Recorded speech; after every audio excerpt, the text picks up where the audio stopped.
It's Big Boy Radio. Real 92.3.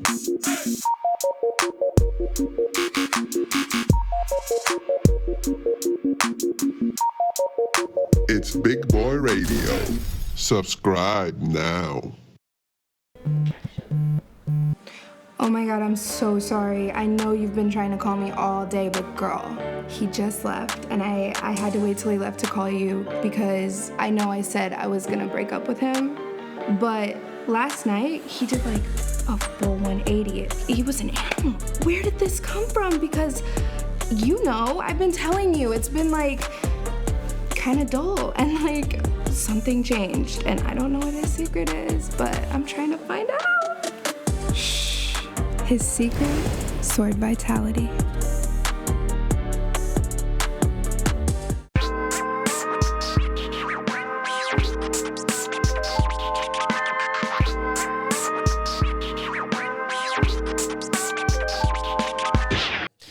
All right, y'all, welcome into this Thanksgiving Day special. Well, It's sort not of. fucking Thanksgiving.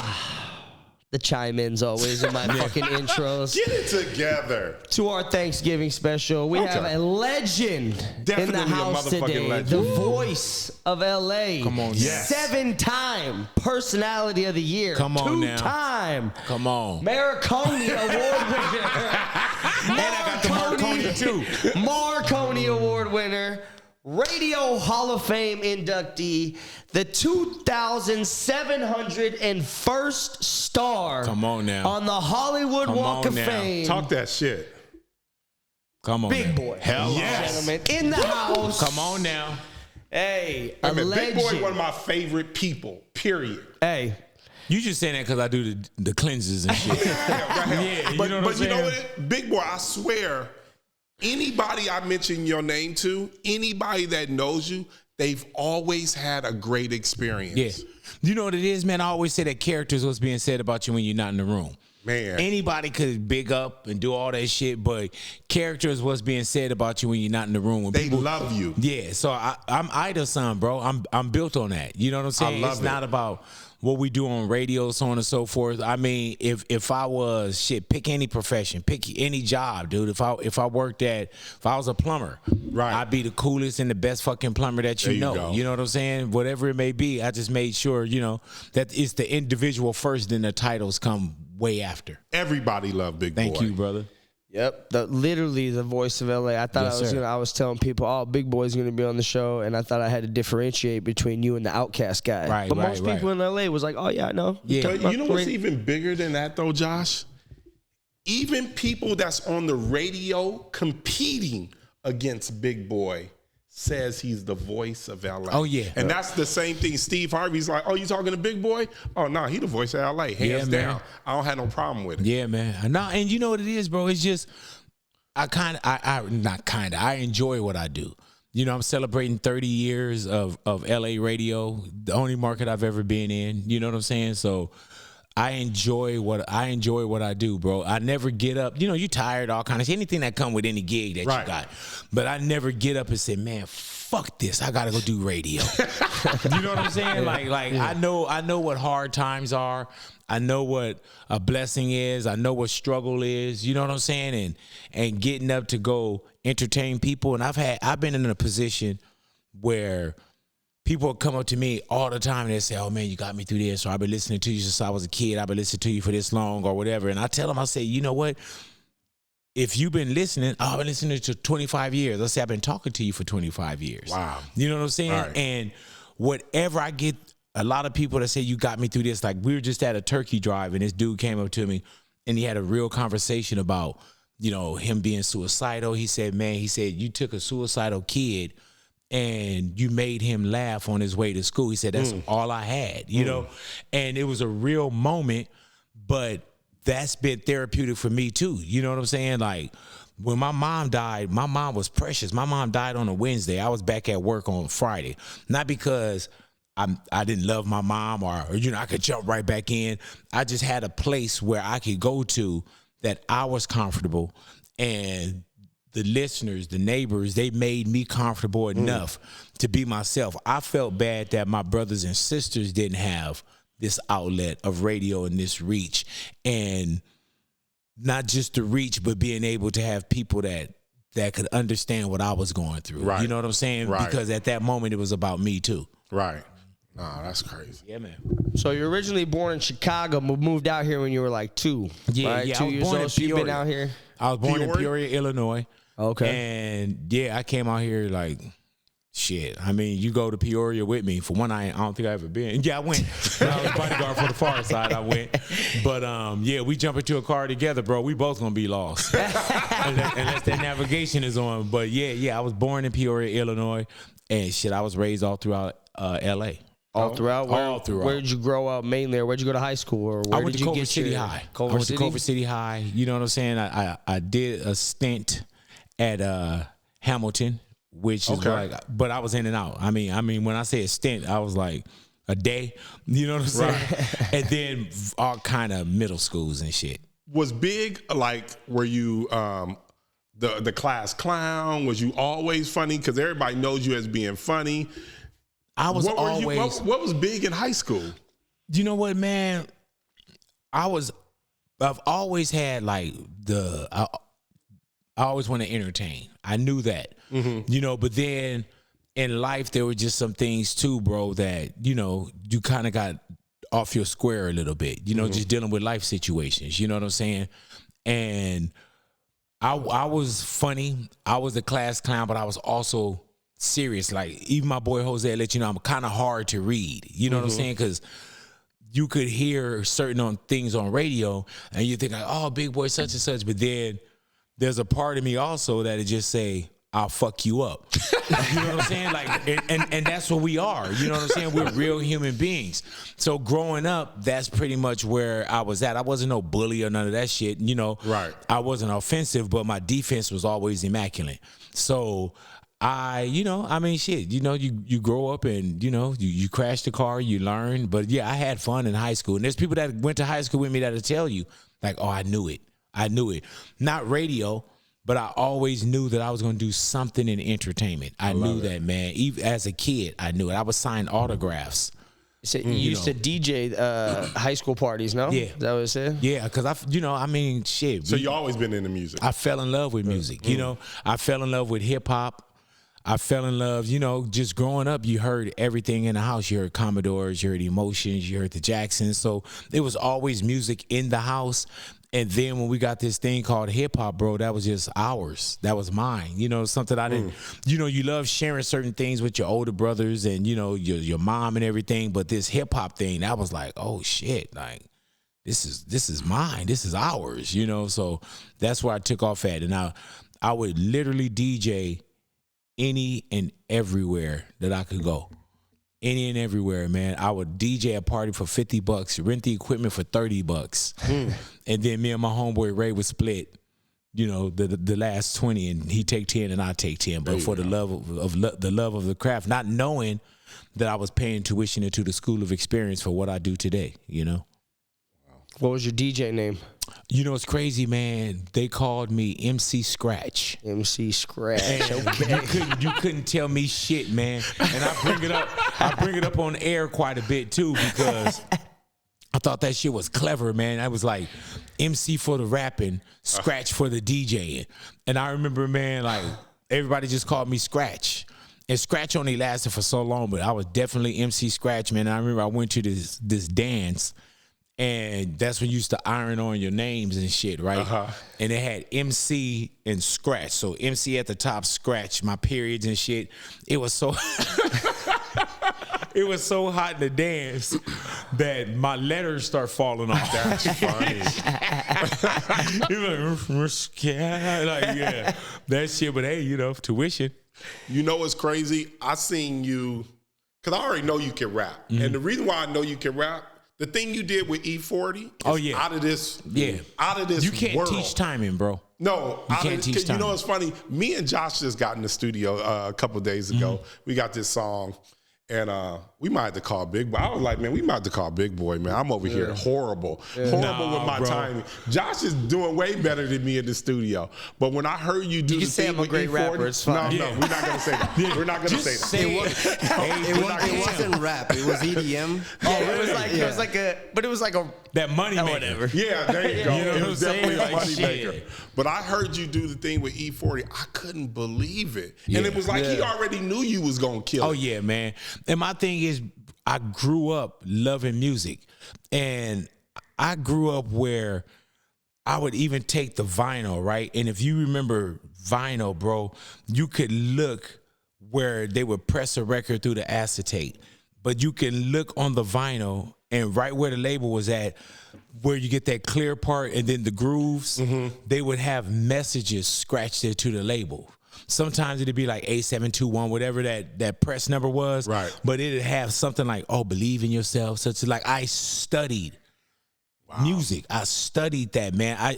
I love the way that the crackle of vinyl would sound. I used to love to go record shopping and just buy things by title. Right. You know, I had crates and crates and crates and crates of records. And my guy Jose bro, like when we roll, it's like a playlist where, you know, he's like, Big, you remember everything. How do you remember those lyrics? Like, bro, I was like a sponge. And I noticed my son and my daughter, they have that now. Okay. Where they just lyrics. Just they hear something, especially my daughter, and she just snatches it. So what happened to the Big Boy career as a rapper? Failed. Yeah, man. You know, let me tell you, man, I did one of those things, AD, where I threw everything up against the wall. I knew I wanted to be in entertainment. Right. So I threw everything up against the wall, and radio stuck. And when I got a bite on radio, I was like, fuck it, let me just try this. You know, because my radio gig started by, I used to do this hip hop line called What Up. And What Up was just a line where it was WUDD-UP. And What Up was just a line that regular 213 number, and you would call and it would tell you what clubs was going on. Oh, it's Tuesday night, go to, you know, Guadalinda, such and such. Dope. And then if I made a mistake, I'm not gonna do the whole fucking voicemail over again. I would just rewind the record and go, then I come right back to where I was. Yeah. You would hear this fun and personality and all that shit in there. And I was cool with the Baker Boys that did the morning show at Power 106. I remember Not ever thinking about doing radio, none of that kind of shit. I was already kind of going on tour with the Far Side, being the Far Side's bodyguard. Like I told you, I just did anything that kept me close to music. And so one day, dude, I got this call at the house. And it was the Baker Boys boss. And he was like, hey, man, I speak to Big Boy. My mom came in. Somebody named Rick Cummings is on the phone for you. How do you know? He would call my line. Oh. And just listening. And I don't know how long he listened. I can, you know, I still talk to him. He was just listening. And this motherfucker heard something and called me and said, you know, it's Rick Cummings. I work with the Baker Boys at Power 106. I'm like, oh, you know, hey, how you doing? You know, so on and so forth. And when he made that call, I didn't think about radio. I was like, man, we were on a Lollapalooza tour at the time. And he said, would you mind coming in doing one overnight, 4 hours, we give you $35 an hour. I'm thinking in my head, shit, I'll take this $35 an hour. Right. And I'm good to go. Right. All right, I'll be there. Go in, do the 4 hours. Next day, he calls me back. You know, hey, would you like to come in and try that again? I'm like, yeah, you know, yeah, I'll try it again. So I'm thinking my career is ×2 now. After those 2 shows, man, my man called me up and he said, you know, I just want to try something with you. He said, you ever thought about doing radio? I said, no, not really, you know. He said, would you consider doing radio? And I was like, yeah. Gave me the night show at Power 106, bro. I didn't know nothing about it. My man just said, go in there and remember the station is called Power 106. That's it. That's it. Be who you are. My man told me, Rick Cummings told me, he said, I could teach you radio, but I can't teach you personality. So did they tell you what records to play? Oh, yeah. Oh, okay. And this is like, you know, I'm a DJ. I'm a everything. Right. You know what I'm saying? You're a one-man show. Yeah, exactly, man. You ever seen that old dude? Well, how long you been in L.A.? I've been in L.A. since I was 5 years old. Okay, so do you remember Cedric the Entertainer? Not Cedric the Entertainer. Cedric, he was the one-man band on Venice Beach where this motherfucker I had a remember bass him. on the floor. He played with his big toe. Then he played another guitar right here, and he had a snare drum on his back. So he had a saxophone. Pow! That was like me. I did all the shit. And so I went in, and it was like, okay, well, this is what you play. You know, these are the commercials. I had a board op. I started off with a guy by the name of Richard Humpty Vision, you know, and Richard Vision was already like kind of at Power. And they put us in together, and we were going to be the night show. They hit me up. Every day we would have these, what they call air checks, where you go back in and you listen to the night before. So we had listened to air checks. And then Rick was like, oh, you know, let Big lead the breaks. Right. Richard, you know. And so I'm not in radio. Richard told me one day, he was like, hey, man, he said, I think they're going to want you to do this by yourself. And I'm like, no, we're a team. You know what I'm saying? Right. He was my safety blanket. Right. And sure enough, they asked me one day to go in there by myself. And I went in there by myself, man, I fucking bombed. Wow. Yep. And I told Rick, I said, Rick, I don't think I could do this by myself. And he said, just go in there and try it. Went in there for one night. I couldn't feel it. Next morning, he listened to that tape. He was like, yeah, you probably may need Richard in there. And when I heard need, I said, let me try it one more time. Ooh. And he let me try it one more time, bro. And from there, I have people that work with me, but I don't have a co-host. There's never been an and with my name. It's never been the big and Julissa, the big and Liz, the big and Liz. It's always been Big Boy. And then we went into Big Boy's neighborhood. Yeah, I remember Liz too. Yeah, hell Liz was fine as hell. Yeah, she still is. Yeah. Hell yeah. She was definitely on one of my dream lists. You know what I'm saying? No. And she probably even more so now because she eat and meditate and all that shit now. You know what I'm saying? So you were on radio in the 90s, hip hop, right? Like the station was hip hop and Yes, R&B sir. and all that. So you basically, you know, were coming up with hip hop. Oh, yeah. Became the voice of LA through all that. How was that? What was the big was good, stories man. through the 90s and being in LA and being in the It was pure. You know what I'm saying? It was pure, and you were very in the know of every artist. You know what I'm saying? Like, you didn't have to study up on notes, and, you know, there were things you knew about the album, so on and so forth. But Q, Busta Rhymes, Diddy, all these people your age, your peers, these are first time things that's going on too. You know what I'm saying? Like, For sure. Yeah, so this is like we're all living this at the same time. And then I'm meeting my heroes. I'm meeting fucking Ice-T and Ice Cube and Rakim and, you know, all these heroes that I've been listening to and paying to go to their fucking shows. Right. You know what I'm saying? Even being on the road with Tupac. I remember the first time Tupac came in for an interview. When he came in the door, he was like, nigga, what the fuck you doing in here? You know? It was like, what the fuck? And I was like, man, this is me now. You know what I'm saying? That's crazy. So, but it was at that time, everything was new, everything was young, everything was special, you know what I'm saying? And, you know, you look back at it now and we just celebrate, you know, 50 years of hip hop, and I'm professionally in close to 30 years of that. And then just personally, you know, my first hip hop shit is in 69 and 79. I'm 10 years old. Wow. You know what I'm saying? So to be so connected to what you love as a fan first, and now to be a presenter of the culture for the last 30 years is like, man, shit, you know, don't wake me up. Big, how long did it take your night show to become the #1 show? Because obviously they moved you to prime time. Yeah, my night show, man, I did nights for a year and a half. Okay. And when I did nights, you know, I didn't know like the sales staff or the people that would be there during the day. You know, radio is different at night. Right. During the day, it's like people running around and sales and, you know, account executives and all the bosses are there. You come in at 6, 7 o'clock at night, it's just you in the studio. So it gave me a chance to do this big boy thing without people looking in the window and you know what I'm saying? Craft. Yeah, so I did that for about a year and a half, and we went #1 quick because we were just, it was me, Sean Wan, and DJ Ray. And me and Sean Wan and DJ Ray, we were just homies that got into radio together.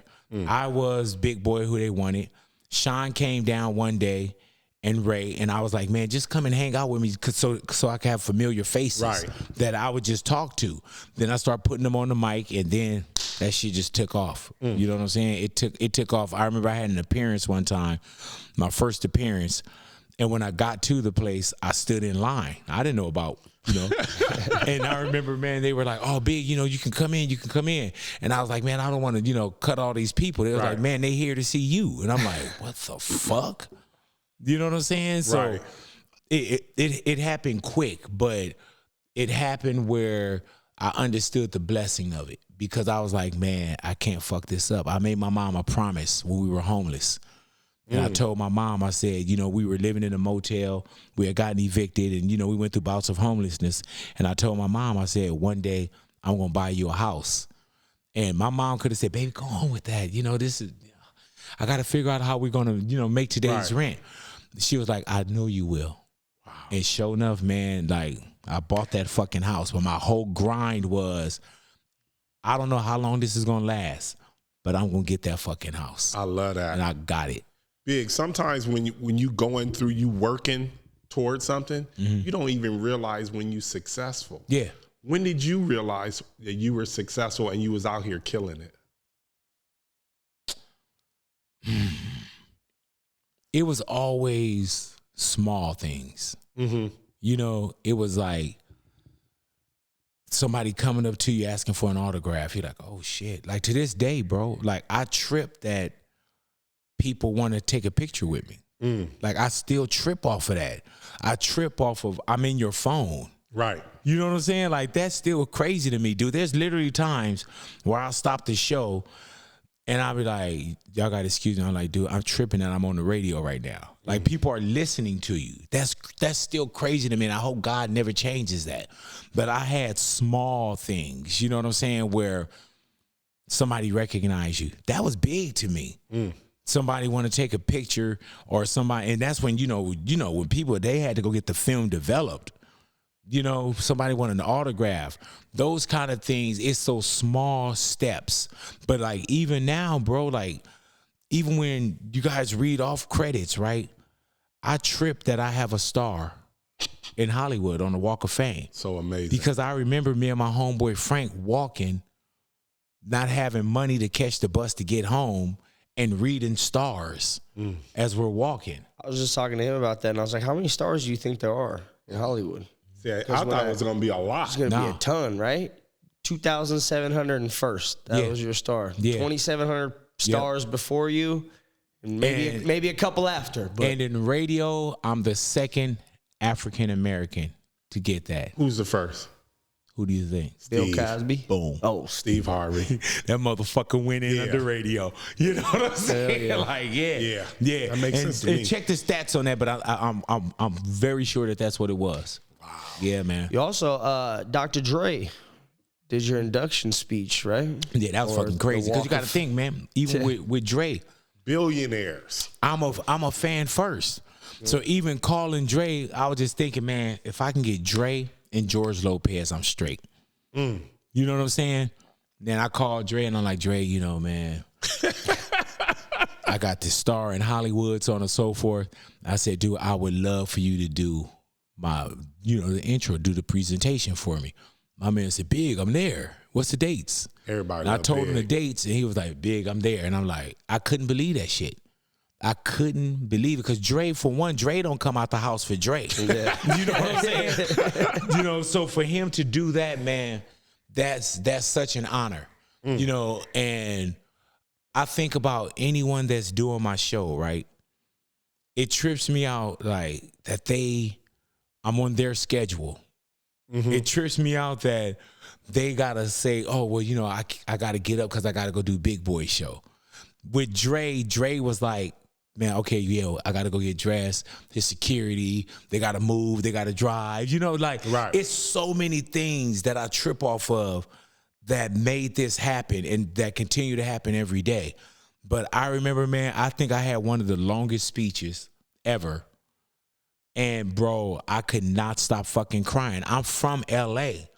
I'm on the fucking, Walk of Fame. My family is there. Right. My sisters and my brothers, who I truly love, are looking at their baby brother, and I see it in their eyes, bro.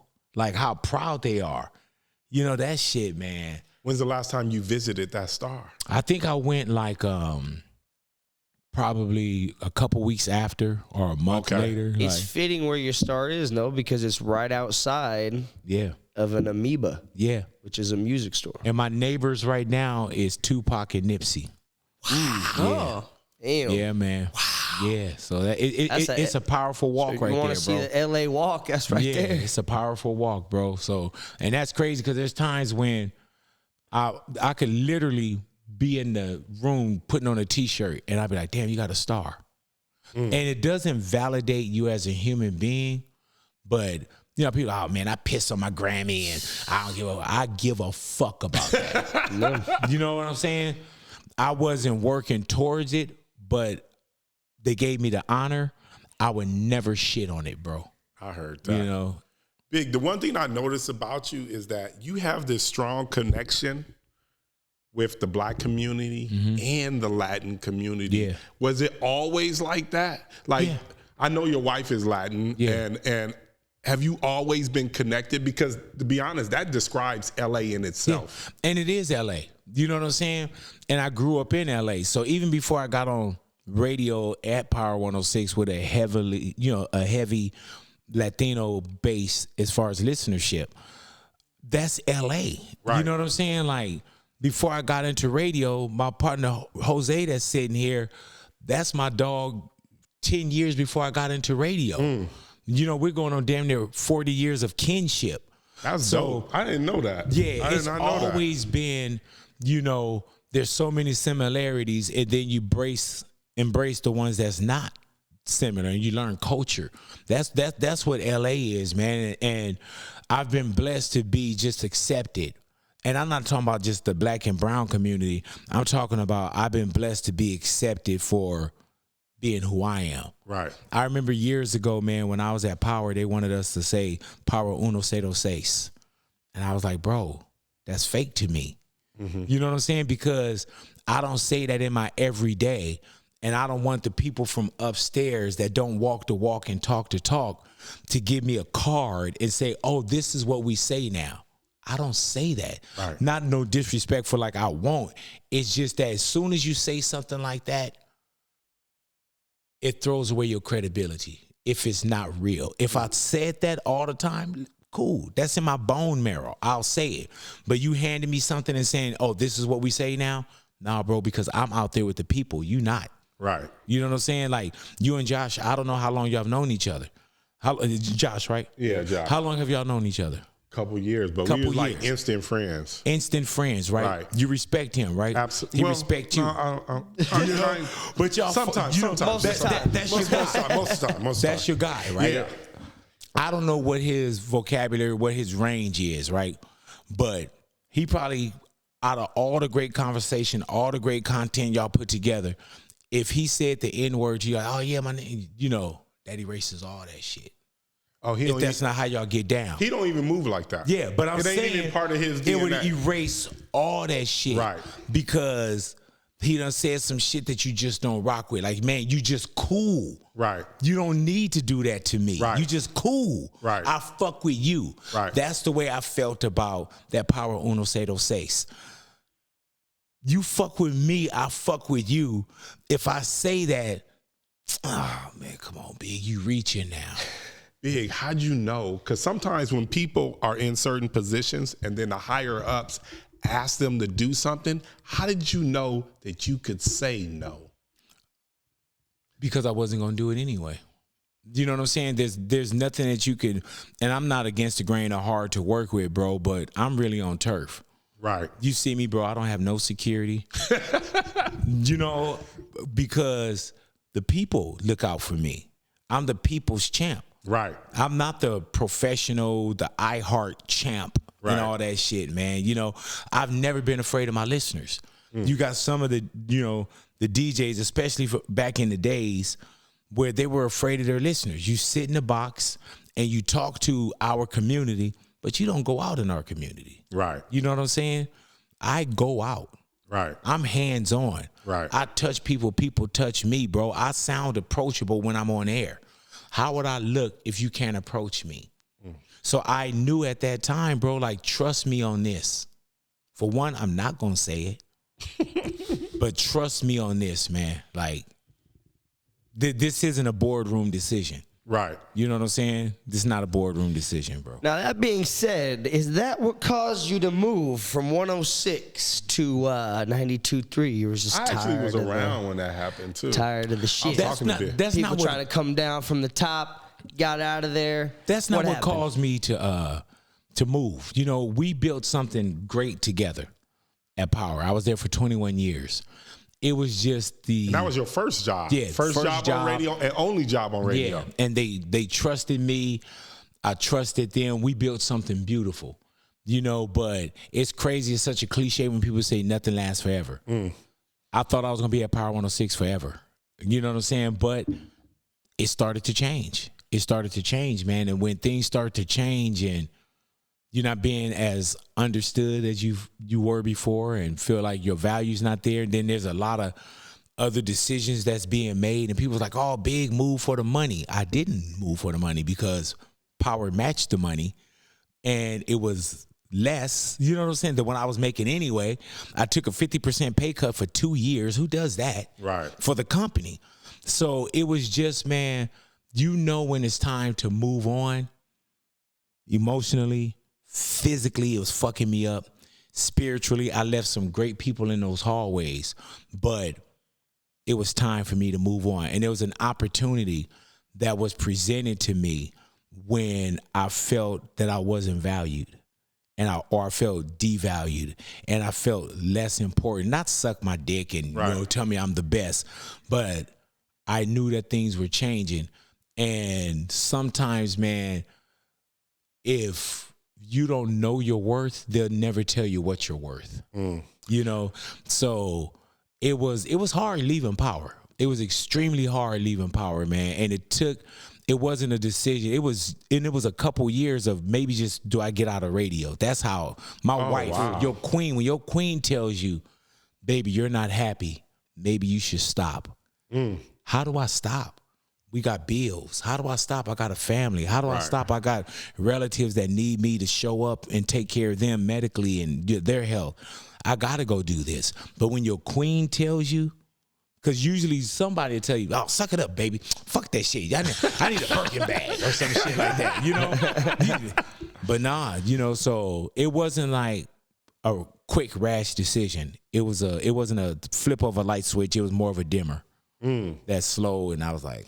But to be honest, though, Big, they got a chance to see it because you guys were number one when you was there, and when you left and they tried to replace you, they wasn't number one anymore, and now you're number one. And it happened quickly. With anything, like, I think everybody survives. Like, I always knew that if for any reason I left Power 106, I had to survive. And if any reason I left Power 106, they had to survive. They you know survived? What I'm saying? Yeah, Power's doing good. You know, Power's a heritage station. You know what I'm saying? Like, okay, like everybody's eating. You know, okay. Like it wasn't like I left and it just totally like, oh, Power's over. The streets, people say shit and people felt that way. And I'll take it, but I'm not gonna hang my jacket up on shit and be like. I remember the switch. I was like, all right, I got a program. Yeah, and a lot of people did move with me. You know, a lot of people did move with me, man. There was just a loyalty and a love because I was in a position, man, where I was like, you know, are people gonna forget about me? It felt like to me when it was happening, every artist that had that comes through LA, that lived in LA, just went over there. They was, this is wherever Big is at, that's where we at. I had relationships too. You know what I'm saying? Like there's a brand and then there's the man. And the brand is going to be what it is. And then I was the man with the brand. Then when I left, you know, of course you're thinking like, man, are people going to listen? Are people going to follow? Or, you know, you go through all that shit. Did I make the right decision? And you step out on faith even if you can't see the whole staircase. That's what you're supposed to do, you know? But... Damn, it's crazy you felt like that because when I saw the switch, I was like, oh, he just going to take over another radio station. I thought everybody was going and there was no problem. Like I didn't go there to say, oh, let me be mediocre. Let me go here and be a firecracker and not the bomb, you know? And my thing was, it wasn't against anyone. It was for me. Right. You know what I'm saying? Like my thing is, whatever happens that's going to happen, I got to make sure I'm the best that I can be. You know, and that's why I didn't play a lot of the dirty tricks. I didn't play a lot of the politics. You know, there were times I wanted to fuck people up. You know what I'm saying? Keeping it real with you. And it was a crazy time. That's like in my rearview mirror. So they tried to stop you from making the move, or they hit you with the lawsuit or something? Yeah. No? They hit me with a lawsuit, and you know, but I was so airtight when it came to that lawsuit too, man, because there's just a lot of shit that didn't come out, but I owned everything. I owned Luther Lufe. I owned everything, you know. Yeah, they were and the trying to reason take- why I owned it is because they sold it to me when I was in the building as their boy. And they charged the fuck out of me for those rights. I never thought I was going to leave Power, but that was the best decision I made, was giving them that money, Right. because I was able to take it all with me. They charged me. I didn't even know that. They owned it, because anything that you create, they own. Right. So, So you couldn't have used Big Boy if you didn't. I couldn't use Big Boy's Neighborhood. I created that. Right. I couldn't use phone taps with Luther Lufe, but I created it. You know what I'm saying? I created Mickey Ficky Mix, but now, you know, other stations do Mickey Ficky Mix. But I created Mickey Ficky Mix. I created all that shit. You know what I'm saying? But, you know, in the glory days, I paid for it, and that's what got me out the building with it. You know, and the lawsuit, they're supposed to sue. You know what I'm saying? The lawsuit, they were supposed to sue, but there was nothing there. I So did nothing wrong. They was just trying to slow you down. And that's business, you know? Yeah. Speaking of Luther Lufe, that's what got me and my wife through the mornings when we first moved out here to LA. sir. Is there any chance you can prank call my wife? Yep. We can do that? Yep. Let's fucking do it. When we use your phone? Because she'll know my number. No, call her from your number. My number? And does she know you're interviewing me today?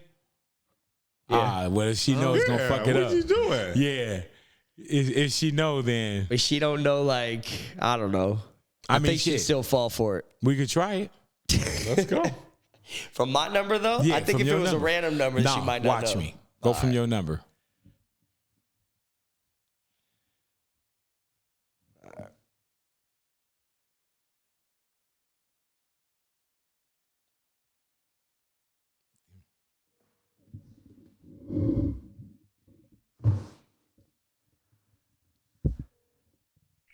Hello. Hello? Yes. Hi, how you doing, ma'am? Oh God. What happened to Josh? I'm just kidding.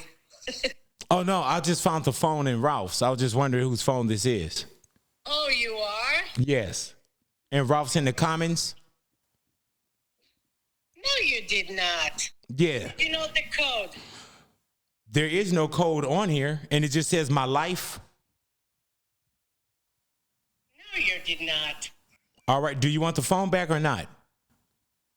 I don't care. It's my husband's phone. Okay, thank you. Bye. Bye. Oh, let's see this. Look it, this is it. My life. Hello? Hello? Hi. Hi. Okay, so which Ralph exactly you are? It's at the Commons in Calabasas. At the Commons Calabasas. Are you the manager? No, it was just in the same basket. I guess he left it in the basket. Okay, can you give it to the manager real quick so I can... I'd rather not, Why? because if this is his phone, I would rather you just Zelle me something and then I'll leave it with the manager after I get the Zelle.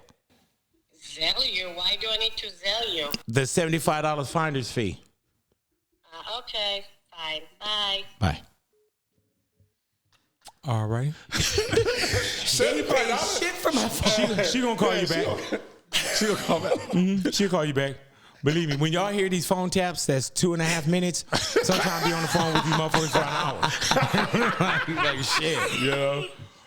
But shit, let's continue. $75 ain't bad for like a $1,500 phone. Shit for me. Yeah, what's going on? Yeah, man. I should have told her I had you kidnapped. I know. see, she really your life.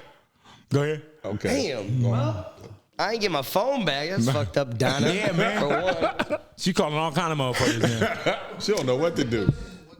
Yeah. What happened, Josh? That's how I knew. She like, did he roll rage with his gun again? Man, shit. So, Yes. I guess the prank calls. I guess who's like your favorite guests you have, or who's some of your favorite people, or reoccurring maybe that you keep bringing back, or interesting people you like to interview?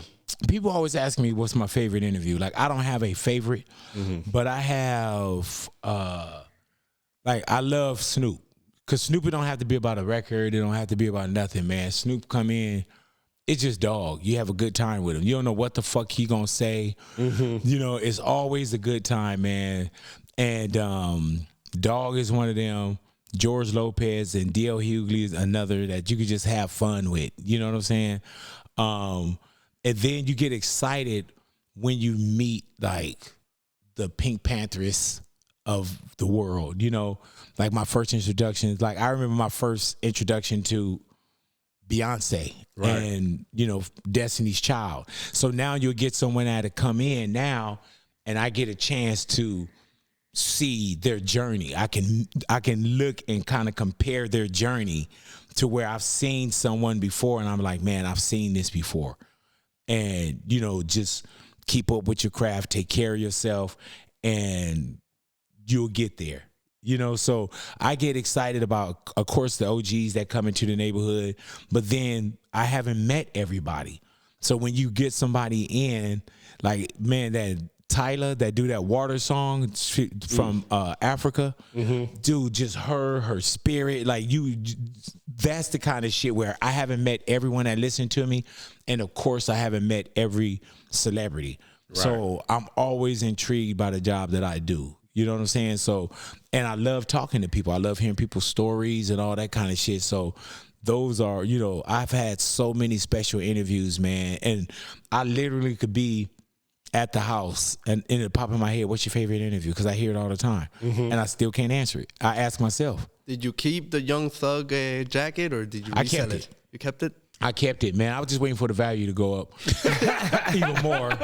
Yeah, but those kind of things too, man. Like, you know, I got where Eminem had this show at the Santa Monica Hangar, and it was this capital E from like the album and him signing it. Like, I got so much memorabilia too that, you know, that's handed to you, you know, and then you'll have some people that sit in that seat right across from you, you know, and we were just having this conversation where when I'm on mic, there's a seat, the same seat your queen sat in. Right. You know what I'm saying? So while I'm sitting there, that's my, you know, boom, I'm doing the interview. In that seat, we were just having this conversation, man. And I was like, dude, you know, Andre Harrell sat in that seat. Juice WRLD sat in that seat. Nipsey Hussle sat in that seat. DMX sat in that seat. You know, and there's others that we came up with, but those are all people that's not here with us anymore that I had special moments with. So there's a lot of that when you think about the history and about your guests. And, you know, you'll come in and you'll see like a gray hair on Ice Cube now, or, you know what I'm saying? Or someone, you know, that's of the younger demographic, they'll come in and I just see their eyes like, you know, like, oh, you know, I've always wanted to meet you, or that kind of shit. You know, yeah, very much so. I always loved your Snoop Dogg interviews. The one thing is Snoop gonna make it? Because he said he off weed. Oh, no, that was a troll. That was a troll. That was a joke? Yeah, it was for a flameless fire pit or something like that. Oh, okay. I didn't even know it was a joke. I was like, how is he going to quit weed? Yeah, man. Snoop I remember without weed ain't Snoop. Yeah, dude. People was like, well, there it is. Hell done froze over. You know, and even when at the end when he said, respect my privacy, people was like, man, you talk to Dog. I'm like, dude, it said respect his privacy. But I was supposed to go do something with him one night, like the next night, or the night that he said he stopped. But my daughter had a football game she had to cheer at. So I went and, you know, of course I went to go do that. But that's the night when people probably like, this motherfucker still smoking. I'm like, what the fuck? You know what I'm saying? Like I hit Fuzz, like, Fuzz, was he smoking? This your wife again. I was like, Fuzz, was she smoking? Was he smoking? And he was like, come on, big. You know what I'm saying? Like, it's dog. Yeah. That's funny. Mm-hmm. You want me to text her back? Yeah. Oh, that's so funny. Oh, you want to text her? Well, she text you. Hey, man, you probably can't even read it. She probably some nigga got your fucking phone. She said no? No, he's saying Josh, and he's saying no. Is this Josh? And he's saying no.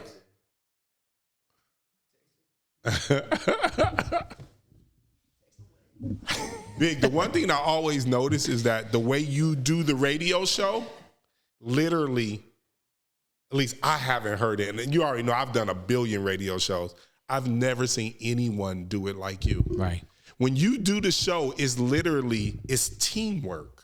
Oh, yeah. Yeah, when you say something, they know how to respond. They know the cause. Oh, they yeah. know everything. Everybody seems to be well organized. Yeah, man. But when I go on other shows, it's not really like that. How'd you come up with the concept on this is how the radio show should be conducted? Trial and error. Okay. You know, like even with Big Boy. You know, that was Sean Wan and DJ Ray with the Big Boy Echo. So now everybody does that. Right. You know, but it's really, man, like you can go see any movie, with any so-called star of the movie and shit, name anyone that's in a movie. Denzel. Tom Cruise. You'll go see them, they're on the marquee.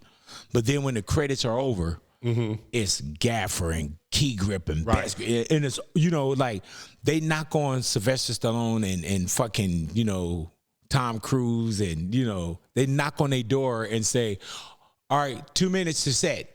But at that moment, somebody else been out there setting up lights, setting up the camera, setting up this. And that's that teamwork that make the dream work.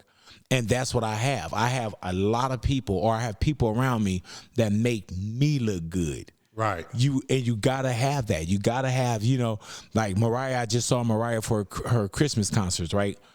Mariah not there doing the sound check and checking her mic and, making sure the side fills and the speakers are good and all that kind of shit. Mariah, to hand her a mic, she go out and she do her thing. But there was a lot of people that made sure that she looked like a star before she got there. How do you know when you come across somebody else that's going to host a radio show, you be like, nah, that's him right there. Right. You just know? Yeah. Yeah, and that's the way I pick people in the neighborhood too, man. It's just like even with my boy Tattoo, they used to work with us, man. Tattoo was just, I heard something. Everybody that I work with in radio, most of my people that I work with didn't go to school for radio. Right. You just hear something.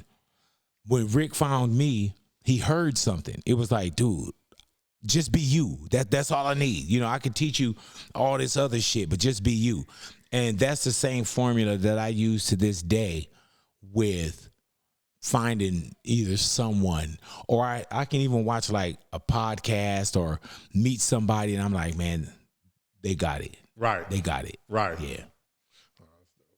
And then Big, when did you decide? Because we already know about the big bet with Will Smith when you decided to lose the weight. What sparked that on? How'd you lose the weight? What'd you do? You know what, man? Because you used to be big boy. How big did you get? I was over 511 pounds when I had my surgery, right?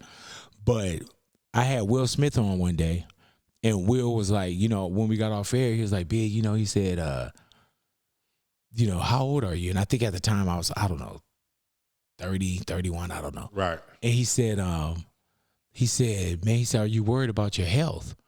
And I'm like, oh, I'm passive and shit. He said, well, what about your heart? And so we went in where he said, well, let's do this weight loss challenge.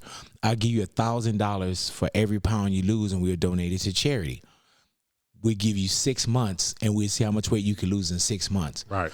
I'm not thinking about health at this time, fellas. I'm thinking about I got Will Smith for 6 months. Wow. That's the radio naivete. I got Will Smith. He's going to check in every week. This is a ratings bonanza. Right. You know what I'm saying? Right.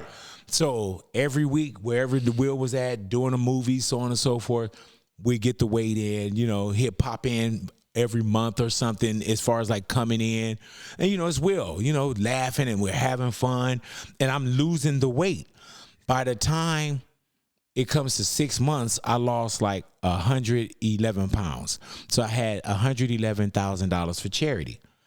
Literally. And off of 500 something pounds, you could lose more than 111 pounds. In 6 months. Yeah. In 6 months. Yeah, I lost 26 pounds my first week. Right. And so while I'm on the scale, we got the news there. I'm doing the final weigh-in. We got the big check for, Ida Son Foundation to donate this money to these various charities that Will and I have. And I'm literally on the scale. And while I'm on the news in my boxers and a T-shirt, I'm looking at the number and I'm thinking, soon as I finish this, I'm going to La Fogatas and get me some nachos. That's where my head is at. I got the Will Smith hit. And so I started to put that weight back on. If you don't pay attention to it. Yeah. And I never had like back pain and I didn't have high blood pressure. Everything was going to come. Right. I remember walking through the Burbank airport one day and I had to stop. I never had to do that before, but I had put the weight back on where I could feel it now. Because I had been big since I was 5. It was just, progressively you'll gain weight. But then when I lost over 100 pounds and put it back on, that's when I started to feel certain things, right? And so I remember I was at a movie premiere one night, and this dude came up to me. He was like, "Big boy," and I'm like, "Oh, what's up, man?" And he was like, I'm like, "What the fuck?" He's like, "It's Ron." And I'm like, "Ron who?" He said, Ron Lester. Remember Varsity Blues? And I'm like, "Oh shit, he was the real big dude." Yeah. I'm like, "Man, what the fuck did you do?" And he was like, "Man, I met this doctor and I did this gastric bypass, so on and so forth." I'm not thinking gastric bypass, but right. I'm literally sitting and I'm watching this dude when he go to take his seats now that we're in the theater. And I'm like, damn, that dude lost a lot of weight. So I started researching it. He put me with his doctor. And I thought about everything. I thought about how safe it is. Okay. My main thing was, will I still be big boy? Right. Could I still be big boy? Are the people going to trip off if I lose weight? Because I had developed this character, big boy, which is me, but shit, that's big boy. Right. And so I thought about it, man, and I said, you know what, dude, it's not going to matter because you're going to be dead in a year. And I felt that I would have been dead, So literally when I went to go get the surgery, when I got on the scale, I was 511 pounds. I put all the weight back on, probably to the ounce. I was right back to where I was. And when I knew that I was going to get the surgery, I flew out to Marietta, Georgia. That's where the surgeon was at. And he said, well, we can get you a date. He said, lose as much weight as you can. And I got a date November 28th. So once again, I lose weight. When I get on the scale, I'm 511 pounds. But I had cut down so much, man. I was probably 540, 550 pounds. Wow. Before, when I went to him. Okay. That weigh-in, I was 511 pounds on my surgery date. And AD, after that, you got to learn nutrition. It took me like 10 years to just learn nutrition. But learn my body. Yeah. And I'm still learning. Shit, I'm on the phone with you. Right. Like, man, I need a kidney flush. I need to cleanse. I need, you know what I'm saying? Right. And it took 10 years to just learn some sort of discipline. Mm-hmm. And now, now I just live a different lifestyle, It's crazy because some people have the surgery and they put back on the weight. Right. You didn't. And the reason with me, too, is I had a procedure called the duodenal switch. And with the duodenal switch, that's the most aggressive gastric bypass you can have. It would actually be harder for me to put the weight back on. Okay. And then when I put weight on, it's like in my legs, I'm bloated, and I just don't like the feeling of it. Right. You know what I'm saying? And as we sit here today, we're shy of Thanksgiving, and I'm cooking everything, but I'm not eating nothing. Right. And I don't deprive. I'm gonna have some turkey, but I'm gonna have vegetables, and you know what I'm saying. I don't do stuffing and dressings and macaroni and cheeses and all that kind of shit anymore. So you got the name Big Boy because you was a big boy. Yep. So when did they start calling you Big Boy? As a young age? Yeah, when I was from MC Scratch. When I was MC Scratch, it was a brother by the name of Augie Johnson, and Augie Johnson was the lead singer and the creator of a group called Side Effect. Okay. And Dog was one of those people where he used to tell me, he said, man, Big, man, he used to tell me, you gonna be a star, man. You gonna be a star. You gonna be a star. And so he was the first one that put me in a limousine. Mm-hmm. He's the first person that took me to get promo shots. He believed in this kid, Kurt Alexander, MC Scratch. And he was like, man, I want to change your name. I'm just gonna start calling you Big Boy.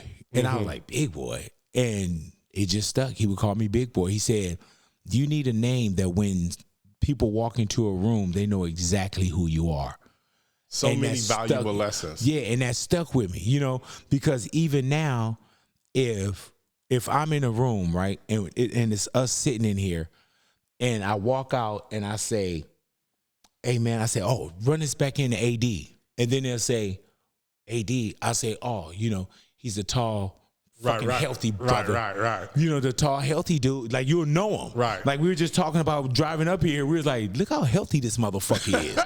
Like, remember Jose? Jose was like, man, he just look healthy. And so that's how I would describe you, And that's what Big Boy was. The biggest dude in the room. Oh, get this to go. Oh, you gotta be Big Boy. You know what I'm saying? So what thoughts come to mind when you see like old pictures of yourself and then like you look at yourself now?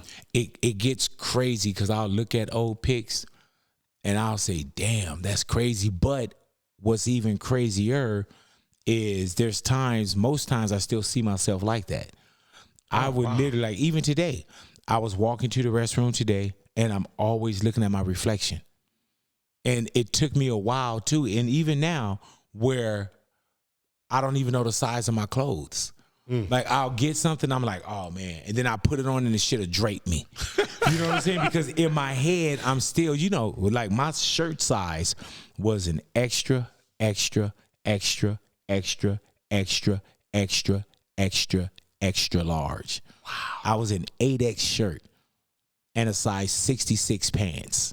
It must have been hard as hell to find clothes. They're easier now because all of America's obese. No, but yeah, it was hard to find. Like, remember when everybody was going through them jerseys and all that shit? Right. I couldn't find jerseys. You know what I'm saying? They made me one of one. And then you would go and it was like all the pants were elastic and the fucking shirts was floral print shirts. You know what I'm saying? You had like elastic bottom. Yeah, they didn't know how to dress the big man until you start coming with like bigger Pele and then once urban wear got into it, or it was a spot in LA on Vermont and King called Bell Sales, and they went up. They helped me gain weight because I was at a 6, and I was like, oh, they got 7X. Gain weight. I am about to rock your world. Babe, you know you can't handle all of this without your sword.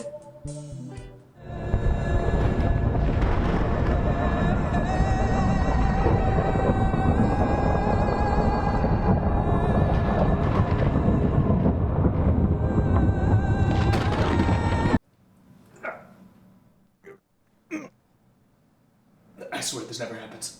I guess I'll just text Lancelot. He never has this problem. No, I am King Arthur. I was worthy of Excalibur, and I'm worthy of sword vitality! Now that is a sword fit for a king. But do you know how to use it? Become a better man with sword vitality. Big, you did one of my favorite shows of all time. And I mean, you had a few guest appearances on it, Entourage. How was that? Man, I think you was actually Big Boy then. You was a big guy, and I was like, when Mick G came and got me for Entourage, and with Entourage, that was Fastlane, and Mick G came. Entourage was one of those shows, man, where it was the perfect timing at a show that was like a phenomenon. That was one of the best shows that ever hit dude. TV. So when they hit me up like, oh, they want you to do Entourage, I was like, hell yeah, I do that shit. Oh, and it's going, it's a scene with this, and you're on the radio station. I'm like, that's low hanging fruit. Right. You know what I'm saying? Just be you. Just hit this point.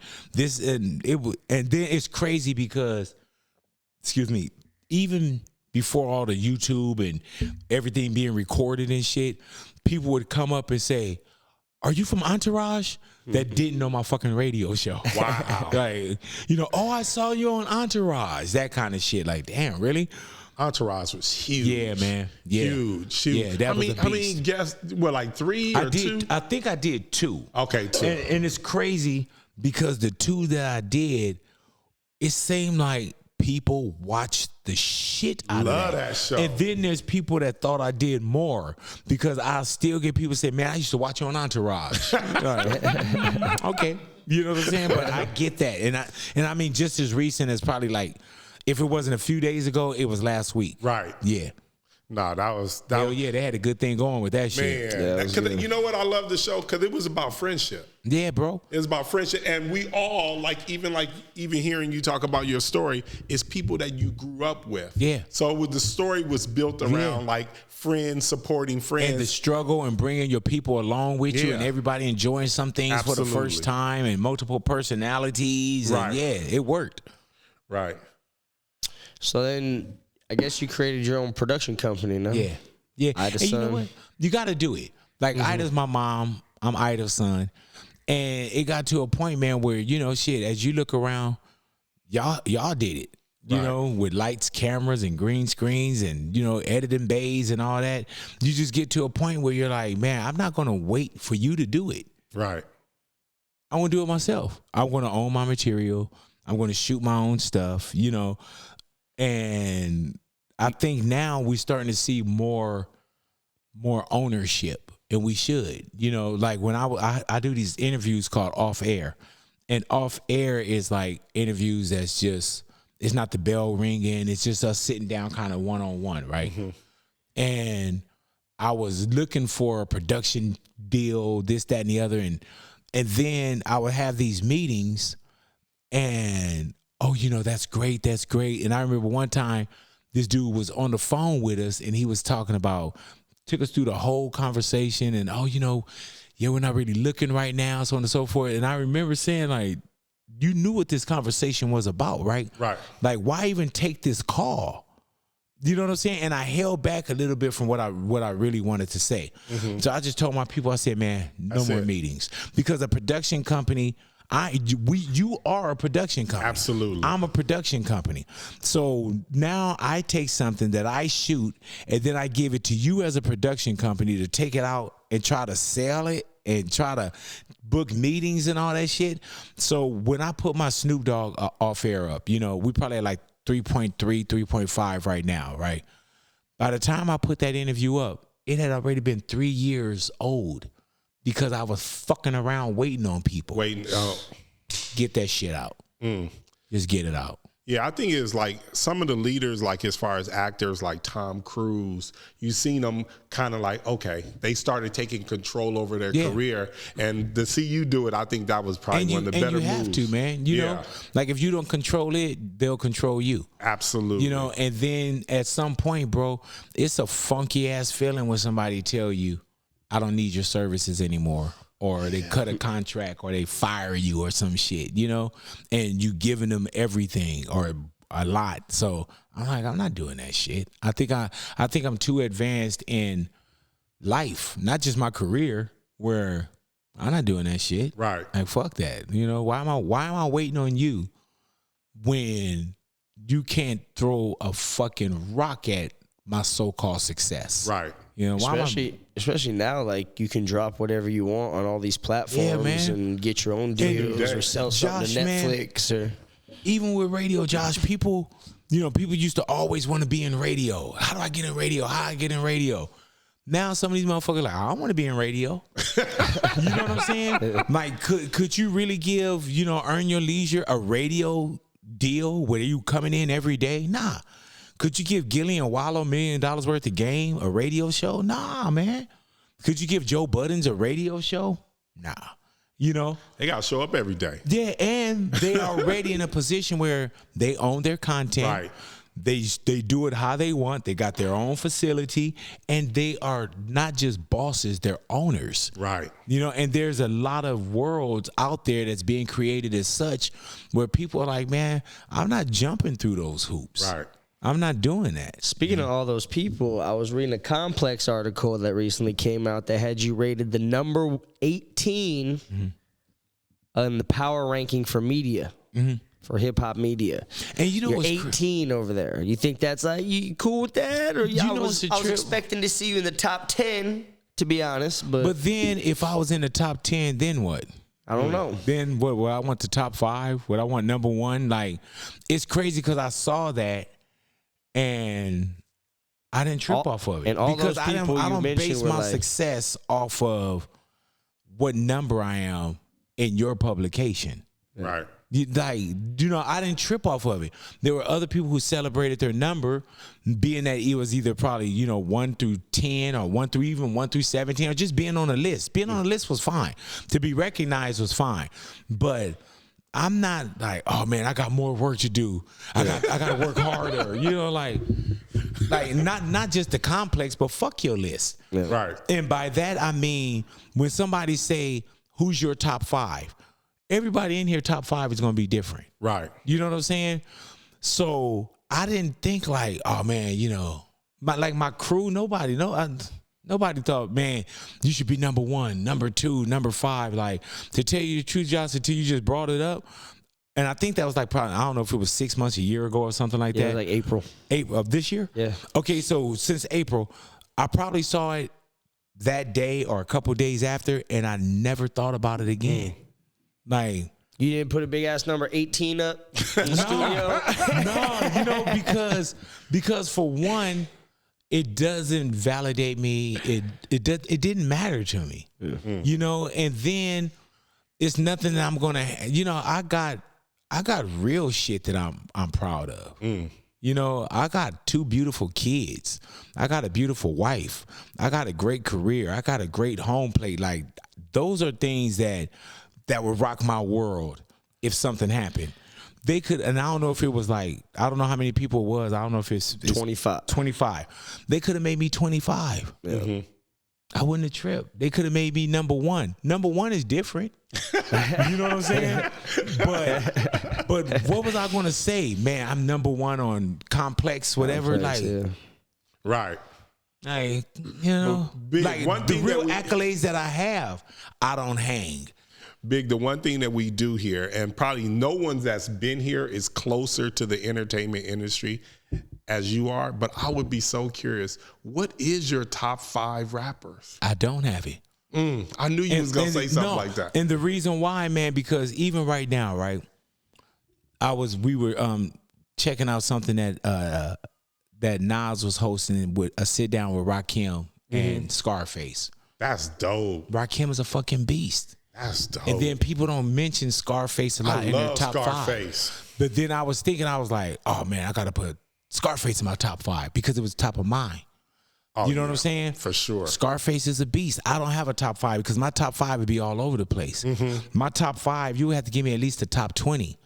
And my top 20 would be Ice Cube, Ice-T, fucking Rakim, Big Daddy Kane, KRS-One. All killers. Snoop.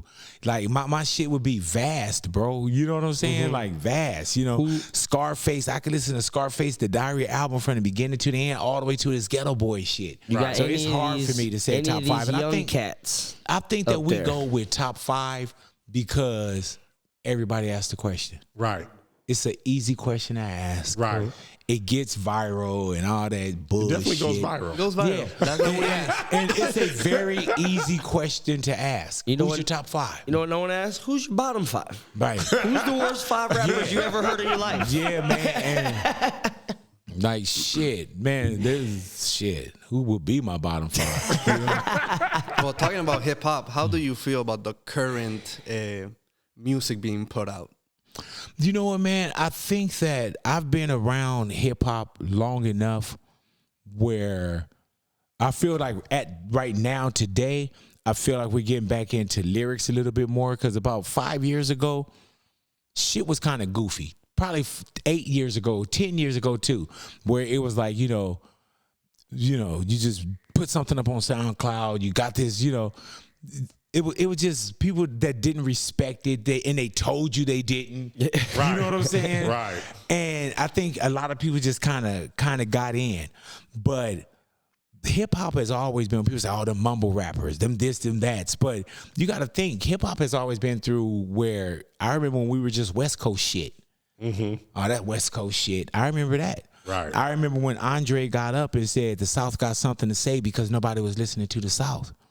Look at this shit now. So there's always been these waves and people being opinionated about the genre. And there's always, you had Public Enemy, with Chuck Flav, Griff, and Terminator X, and you had them doing one thing, and then you could have Joski Love doing a Pee-wee dance. Right. You know what I'm saying? So you gotta, hip hop has a very big yard. And so I respect this full yard that hip hop is in. Maybe there's some parts of the yard I don't go to by choice, but that doesn't make them less valuable to their audience. If I was an artist, right, and I had a show tonight at Crypto, and you had a show at the Forum, I can't give a fuck about what's going on at your show. Mm-hmm. I got to worry about my audience that's right here. And I think that's what we're looking at too, where if you don't fuck with that, okay, I don't fuck with it by choice, but somebody does. And who am I to say at this moment? Yeah, there's certain ways I wish that we would preserve and hip hop is ours to flourish or fuck up. You know what I'm saying? But I can't default you because you don't rock how I rock, so. Big, what about because you got so many great relationships. What happened when you did your first interview with Tupac? Mm-hmm. How was that?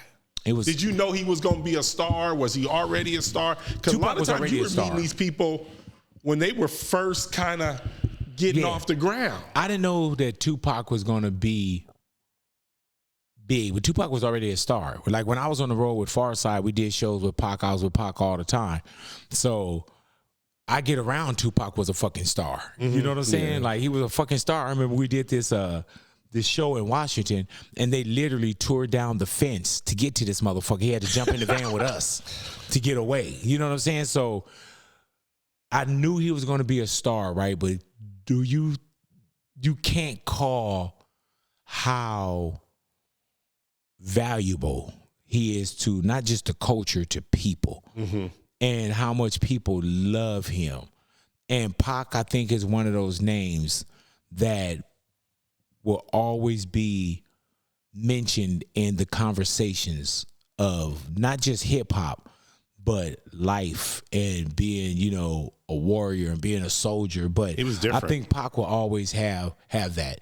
And I think it's up to us too to continue to preserve those legends as well, because you'll see some people come in and they don't respect Pac, or they see certain things about Pac, but also it's up to us too to let this legacy be known, because we're now looking at people that's younger than Pac has been as far as years deceased.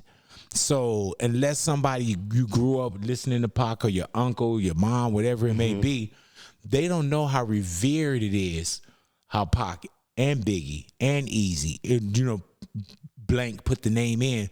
They don't know how revered this person is. So it's easier for them to come off their tongue and say something because they don't know it.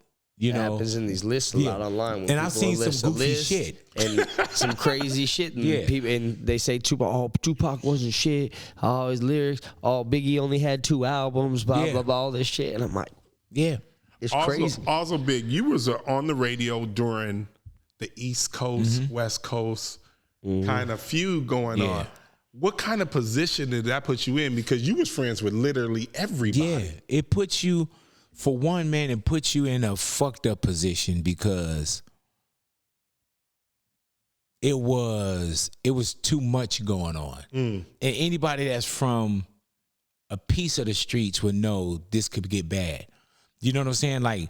you could have a entourage or a homie that love you so much that if somebody came at you, you wouldn't even have to swing. Right. Your homeboy swing on them. Right. Think about a whole coast loving you that much that they were ready to ride for you when you were nowhere around them.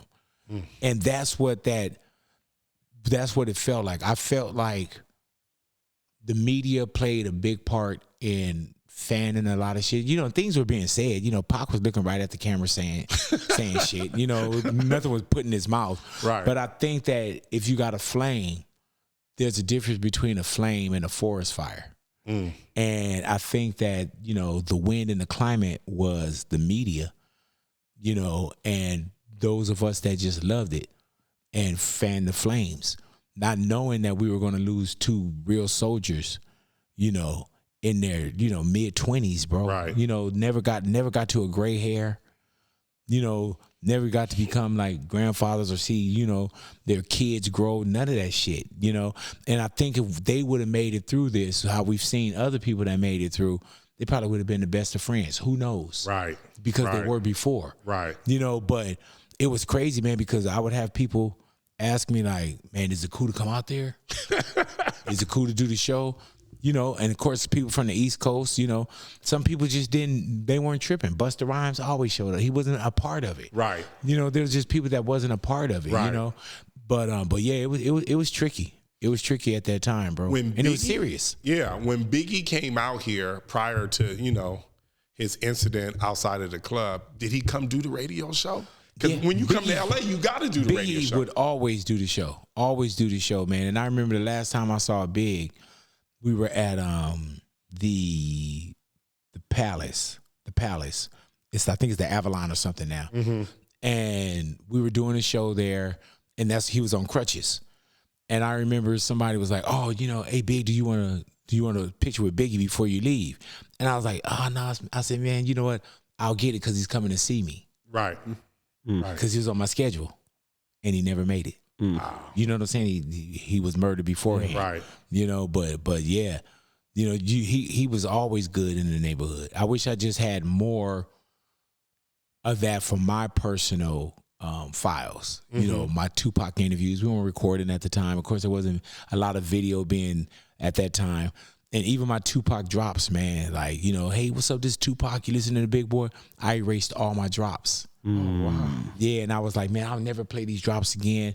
And I erased them out of respect. Like, who's going to play these? And now I wish I had those just for archives. And now how much life has been put into Pac with his passing, I would have loved to have had those. You know, When you going to do the Big Boy documentary? So we working on it right now.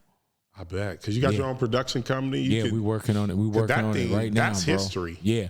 And you got to tell your own story. You know what I'm saying? If you don't tell your story, then Somebody gonna tell it for you. Wikipedia tell it for you, that kind of shit. You got to tell your story, you know? So You got any movies coming out behind the production besides you We did working Exit on- Strategy, but you we got any working new on a lot of projects? shit. Yeah. We working on a lot of shit, man. And like I said, I throw everything up against the wall. And what sticks. You know what I'm saying? Not movies so much because I wouldn't shoot a movie right now. Budgets are different. But I would definitely have the idea to get your money in business with me to shoot the movie. You know what I'm saying? But yeah, I mean, man, these next 4 to 5 years, we grinding out. We working harder, but we working smarter. You know, people say, oh, you want to work smarter, not harder. But these next 4 years, we got to work a little harder and a lot smarter. I can definitely see them giving you like a picture deal, 3 picture deal to see what you can do. Because I know you're going to kill it. Because they already know everybody going to show up for you. And you got to create your worth. You know what I'm saying? Like, you got to create your worth. And plus coming out of a strike and the shit that's going on right now, you know, I'm not waiting on that. You know what I'm saying? I'm not waiting on it. You know, I'm not going to wait here. You can meet me over there. Right. You know what I'm saying? But I'm not going to wait here for you to come and find me and shit. Like, and then by the time, as Fat Joe say, you know, today's price is not yesterday's price. So if I'm moving on and you catch me down there, Right. you're going to have to pay for what's going on down there. But it's all equity, bro. It's all putting it into yourself. And that's what you have to do, man. We put so much into other people that we don't believe in ourselves sometimes. We don't put it into us. You know, whatever you got to do, that's totally understood. And, you know, average, we got to work 40 hours for somebody else. Think about if you worked 5 hours a week just for yourself. You know what I'm saying? Just for yourself. Like what you could do, you know, and that's why you see now, dude, you go on Instagram, somebody selling, you know, fucking cupcakes or this, they got, you know, I have a bakery, you know, I do charcuterie board, whatever the fuck it is. Right. They in business for themselves, bro. You know, because we've seen this, especially during the pandemic. The pandemic showed you that nothing lasts forever. Right. And when we shut down, create your own shit. You know, these strikes that we've been seeing going on, AI and Amazon and all these other shit that's making things get smaller and smaller. You got to carve your own way in, and you got to have your own value and your own worth. What is your thoughts on the AI stuff that's going on, where you hear they having Drake singing Ice Cube songs, man, and your voice alone, that's one of the more popular voices in the world. Man, Ty Dolla $ign showed me some shit that he did with my voice, played it for me. Oh, yeah, and I was like, oh shit. But I think that it's the gift and the curse. Are you going to have to trademark your voice in the future? Who knows what you're going to have to do, bro? Yeah, I wonder what that's going to look like. And it can get in anyone's hands, and it can get into the most goofy person's hands, bro. You know what I'm saying? Like, you know, it depends on what's being done with it. But if I can access it at my house and I could do anything with it, you know, you're gonna have to get next to it. You're gonna have to use it. Right. You're gonna have to be around it, you know, or else you're gonna fucking dinosaur yourself out. But if it's not here, it's coming. You got to think, bro. We didn't have this much AI conversation last year. Right. We didn't have this much AI conversation 6 months ago. So think about what next year going to look like. Think about what the next 5 years is going to look like. You may not even have to do your show. Yeah. Which is scary. Yeah. Like now, just play your voice. I look at shit now and I question everything. Dude, is that really Kendrick? Right. Is that really such and such? Is that really the diss? You know, even when I look at pictures online, you know, there's pictures of like Kobe and Nipsey together. And I'm like, that's not even a fucking picture. Do you know what I'm saying? But somebody else down the road will look at that, and that's what it is. And there's a lot of shit that's just set up now. Like, people are like doing these shock videos, but I feel like everything's just set up. Man, did you see the new video where like the tattoo guy gets sprayed by the Yeah, I just seen that. And he's tattooing her vagina and she sprays all over. But like the dude in the background's like hanging out with like this cup of water until right after, and then he like offers the guy the cup of water, and then he goes right back to it, and it all seems set up to me. Dude, I question all kind of shit, and what's so scary about it, as I question it, Ani, who I work with, she believes everything. That's what's scary, is that people believe it. Like, my daughter came to me and she was like, Dad, she was like, they have when Kobe's helicopter went down. And I'm looking at it, I'm like, baby, that's not, not Kobe's helicopter. But to someone else, that's the footage. Like, there's some shit going around with me where I had Jack Harlow in the studio, right? And we have Jack Harlow, and I'm forcing compliments out of him. Compliments. And you can hear the neighborhood say, hey, man, say this. And he's repeating what they're saying. Right. And they're like, man, such and such. And so then Louis says, hey, man, tell him he's an awesome dad. And then, he's laughing. He's like, hey, and they say you're an awesome dad. And I literally start going and overdoing the lip tremble and shit. Right. And he's even looking like, oh, shit, at that moment, right? Right. And then it gets quiet and we bust out laughing. They took that shit and they made it, they said, Jack Harlow made Big Boy cry. And I've been getting some of the most beautiful messages. Like, man, men should do this. Do you know Jason Williams? Yeah. He hit me, and I couldn't even tell him, like, Jason, it was a joke. Because I honor that brother, you know what I'm saying? And but somebody took it, and that's just the narrative now, bro. And it's gonna be constant. There's just some Social things you media just gotta is let go. wild. Yeah, you gotta let it go, bro. Damn. Other wild shit. I read an article about you getting into an accident one time, getting rear-ended by the freaking former DA here in LA, Bro. and then you came out and he just chugging vodka in Yeah, the car, drunk as fuck. What's the deal with that story? We're literally at a red light, and it was Jose driving. I'm sitting shotgun. Oh, you were the friend who was driving that I read about in the article. Okay. And so literally, bro, we just get knocked across the street. Wow. We're like, what the fuck? And we get out the car and we making sure we're okay, right? And then I'm crossing the street, and as I'm crossing the street, if you look on on YouTube, TMZ was right there. You know what I'm saying? Almost looked like they set the accident up. But these motherfuckers, Big, you okay? You know? And so that's where you see the footage. Dude just happened to be there, probably looking for some other like celebrities or some shit. I get hit. This motherfucker got the camera. And as I'm walking to the car, dude is in the car like this. And my man picks the bottle up and starts chugging. Wow. At that moment, I'm not even victim. I was like, we gonna fuck him up. And literally, Jose is like Big, no, you know what I'm saying? Right. And then, you know, cooler heads, that kind of shit. But yeah, man, when the sheriffs came, with the deputies, when they came and they pulled him out the car, dude, this dude was gone. Fucked up, pants falling down, fell down in the street. Wow. Fucked up. So now TMZ, everybody's on it, that kind of shit, right? And so TMZ wanted to do one of those interviews. So I'm like, all right, cool. So literally, I'm on the split screen and I'm watching Charles and I'm watching Harvey do the lead in to the story. Right. And so they're like, yeah, you know, popular radio. Disc jockey Big Boy was rear-ended by a drunk driver. And then they were like, you would not believe what this guy does for a living, the drunk driver, so on and so forth. And so as they're talking, I'm literally like... And so I guess in production, they're like, bring Big Boy, bring him on. And they were like, Big, you didn't know that he was a DA? I'm like, no. That's how I found out that dude was like a former DA.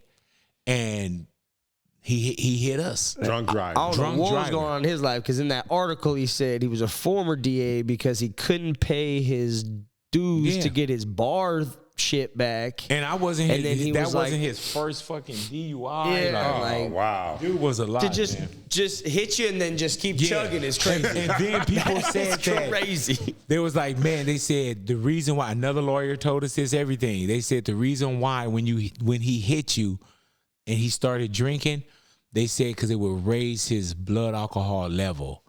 So it looked like he wasn't drunk driving. It looked like his level spiked after he hit you because he was drinking. Oh. He had that wherewithal. He didn't have a wherewithal to keep his fucking pants up. But he had the wherewithal to do that bullshit. Damn. Mm-hmm. Because he been prosecuting that shit. Hell huh? yeah. He knew exactly Locking up what a to gang do. of motherfuckers. Fuck him. Damn. Mm-hmm. Well, you having that weight loss challenge thing with Will, man. What's been going on with that lately, with that Jada situation, man? He all right? Yeah, we just That saw shit is Will crazy. like probably 2 weeks ago. I hadn't seen Will since the Chris Rock thing. You know, I don't know. I think the Jada thing was already going on, you know, but Will is he's a different kind of precious to me. Not that you dismiss any wrongdoings with the slaps, so on and so forth, but that's not my position. You know what I'm saying? To publicly speak about my brother when I haven't talked to my brother about it. Right. You know what I'm saying? Everybody got opinions and everybody got that kind of thing, but Will has been nothing but a good dude to me. Did I feel like certain shit was wrong? Do I feel like the Jada shit is crazy? Of course. You know, I'm a human being. We all have opinions and thoughts and all that kind of shit. But I'm not going to sit here in concert and just say, oh, man, you know, that ain't me, bro. Right. You know what I'm saying? I do this for a living. And I have great relationships with people. And when I can sit with Will, either on camera or just off camera, Right. that's a conversation that I would have with Will, as opposed to throwing opinions out there and that kind That of might shit. be a nice conversation for people That'd to be see. dope. Big Boy and Will Yeah, have that a would be nice dope. conversation. That's the conversation Because that Will might need needs to to. And then if Will needs like a when I boost. saw him that night, you know, he was so eager to get over to me and say hello, you know. And even with the Chris Rock thing, you know, I was opinionated. You know what I'm saying? And the reason why I was opinionated is because with the Chris Rock thing, bro, I saw that slap. I saw that live because I was anticipating Will Smith finally getting his Oscar. Right. That's why I saw it live. I don't watch the Oscars. So but I you was was there? watching. No, I'm talking about on TV. Oh, okay, I you was was- watching okay. to have this Will Smith moment. Okay. And I just felt bad because that shit happened on that night. And it erases so much good. And with the black production, and you know, this, you know, and it being fucking Chris Rock, and my main thing was, man, like, I just wish it didn't happen. I know. I wish it didn't happen, man. And then, you know, we can talk so on and so forth, but it's not my position to publicly speak on another man's wife.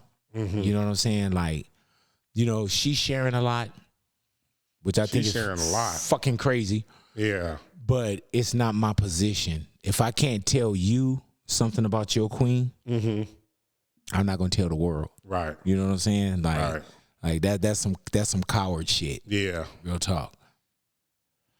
That being said, was she ever around in those Tupac days when you were hanging out at the concerts? Did you ever see Jada? I never seen her. See? I never. Where was you seen- at, Jada? She was probably, but you know what? she was probably there. I don't know. I never seen it though. You know, I never seen it. You know, and then shit. If I think if I did, I would say yeah, I saw her. Right. You know what I'm saying? Even though the question is messy, Josh, but but nah, shit. I could definitely go on record and say I'd never seen her. Like real shit. You know. If was she in the room and I didn't recognize her, shit, I don't know. You know what I'm saying? But I never seen her. Talking about concerts, how did it feel performing the Vicente Fernandez song like in a live audience? I didn't even know you spoke Spanish. Man, let me tell you, I don't. I know how to sing. I can't know in Spanish. Nah, it was one of them things, man, where I've loved Vicente since I was in the 6th grade. You know what I'm saying? We're starting to see more that music, when people say music is universal used to mean that, you know, you go to Japan, you go to, you know, the UK, wherever it is, they loved American music. Right. They didn't know the words, but they loved it. Now you see with Afro beats or, you know, certain things that feel like this African vibe when you look at, you know, what it feels like with culture when it comes to any Spanish vibes, so on and so forth, BTS or the K-pop and the J-pop movements. These people are selling out. Now we're getting that feeling of, damn, we don't know the lyrics. But you get this feeling, you get this vibe. So with Vicente, sixth grade, man, I had some neighbors, and my boy Mike Carranza and just my neighbors, they would just play this beautiful music, bro. And music is really universal. And if you have this feeling, I could just hear his voice. So I always listened to him. And when we got into radio, I remember my boy DJ Ray was like, man, you know, I know how he felt about Vicente. He knew how I felt. He came to me one day. He said, "Man, I think we can get, you know, I think we can get Chente in." I'm like, well, "No." He said, "No." He said, "I think I can get Vicente in." I didn't say anything too much more. He'll come back. You know, I think Vicente's coming. I'm talking to, you know, Ralph Hauser, and I'm like, all right, not doubting him, but like, make it happen. And showing up, he told me one day. He said, "Man, Vicente's coming in." I'm like, no. And I remember doing my first interview with Vicente Fernandez. He literally was driving to the station listening to us, you know, Power 106, Big Boys. And he was like, "Where are you taking me?" This guy doesn't know my music. You know what I'm saying? And when he got up there, he saw the respect for him. his music, his culture. Like, I didn't need notes on Vicente Fernandez. Right. You know what I'm saying? I knew. And then when, people started calling up and grandmama's calling and speaking to him in Spanish and crying, he knew the size of my reach and my audience, and he knew this connection that I had that wasn't fabricated. Right. Power didn't book Vicente. DJ Ray booked Vicente. Power didn't book and grab Vicente and have this interview and shoot. No, I had to tell them, this is a guy we need to have on. You know what I'm saying? So we had a beautiful relationship. I would go to the ranch every time he came. Between Ice Cube, Snoop Dogg, and Vicente, that's the most people I've seen in concert. Wow. Is Ice Cube, Snoop, and Vicente. He would do 9 dates. I would go see 9 shows.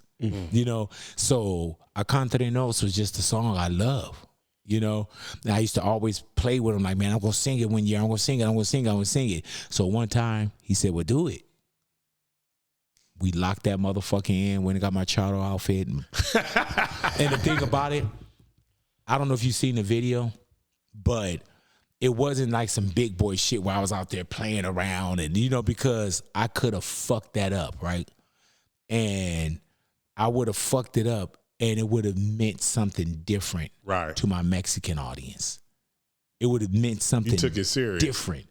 If I would have went out there and played with the words or went around and, had fun. No, I learned that shit. Jose got with me. We wrote shit out phonetically as well, too. I was like, I'm not fucking this up. I would have got ran out of L.A. for fucking that moment up as opposed to the praise and the accolades that I got. And you do it one time, you one and done, and that's it. But I love that dude. When he passed, it fucked me up. Like, I love him, man. I'll go to the ranch. My picture is in his house. You know what I'm saying? Charter outfits that he wore on stage, I have in my closet. That I would say, man, let me have that. And he would give it to me. You know what I'm saying? So it was a special relationship, bro. And it's not nothing that somebody could say, oh, go in and have this relationship with him. Like that dude was fucking amazing to me. Big, out of all the interviews that you've done, and you've done probably thousands upon thousands, what was the best interview? The one that you loved the most, that was dear to you? It was a few of them, man. It's crazy because, like, sitting with Michael Jackson, who does that? I didn't even know you said with Michael Jackson. I'm about to go look for that. Is that online? Nope. How did that go? It was just a sit down meeting. I didn't even record it. You know what I'm saying? Oh, wow. He summons me to Las Vegas, and I went and sat with him, and we spent the day. You know what I'm saying? How was that? It's fucking amazing. Fucking amazing, dude. Barack Obama. You spent the day with Mike. Yeah. Now, I've seen videos of Mike in the back of these cars, like real ladies Mike. Is he like that? Is he got a deeper voice like people say? Does he sound like that? What is Mike like when you spend a day with him? Relax, Mike. He was laughing at shit I thought Michael Jackson shouldn't have been laughing at. You know what I'm saying? Like, I mean, bro, it was no cameras around. And I think he really enjoyed hanging with us. Because even when it was time to leave, my man was like, this is how powerful this motherfucker knew he was. My man said, it was the CES, that electric show that goes on in Vegas. My man was like, oh, yeah, that CES show is going on. And he was like, oh, we should all go together. We'll all go together and we'll go after hours and we'll just have our... I'm like, this motherfucker know that when the CES show is over, he can walk in with whoever he want and they'll hold it open for him. My man told me, he was like,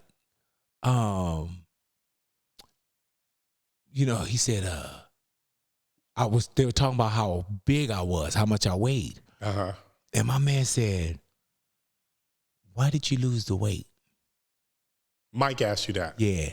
And I remember I said, you know what, man? I said, I was, 32 at the time. I'm over 500 pounds. I'm looking and I'm like, do I have more life behind me than I have in front of me? I said, how many 64-year-old, 500-pound men do you see walking around? And if they are around, that's not assisted with a breathing apparatus or walking on crutches or something like that. And as I'm saying it, I remember, dude, he just kept looking at me. He was going. And I felt like I was saying exactly what he was thinking. Right. Like take care of yourself. Right. And my man asked me, he said, can you go into a store and go shopping? And I was like, yeah.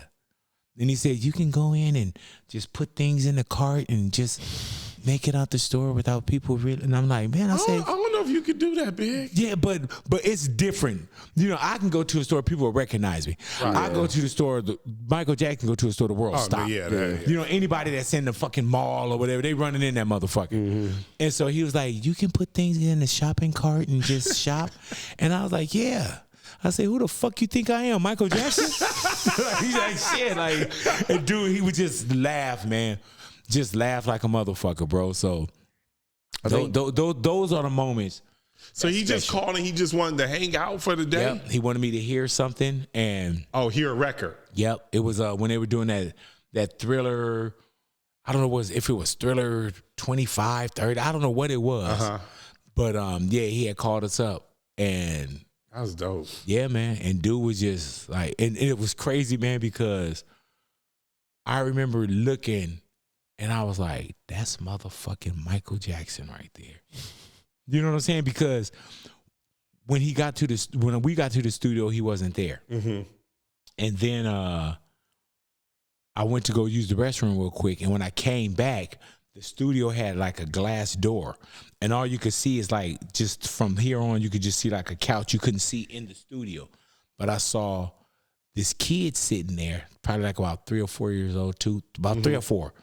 And I was like, oh, shit, that's Blanket. Now, at this time, the world hadn't seen Blanket. Remember, he used to cover him up and all that shit? And so I'm looking, and I'm like, oh, shit, that's Blanket. Then when I walk in, he's sitting at the board, and they like, hey, Michael, this is Big Boy Mike. And I remember I was wearing a Big Boy's Neighborhood shirt. And when he stood up, he was like, oh, I love your shirt. And when he went to shake my hand, I was like, this motherfucker's hand. It wasn't like, Right. His shake was like, yeah, motherfucker. His shake was like that. And I remember, dude, when we went to go get the picture, I remember when I said, hey, Mike, can you take a picture of us, so on and so forth?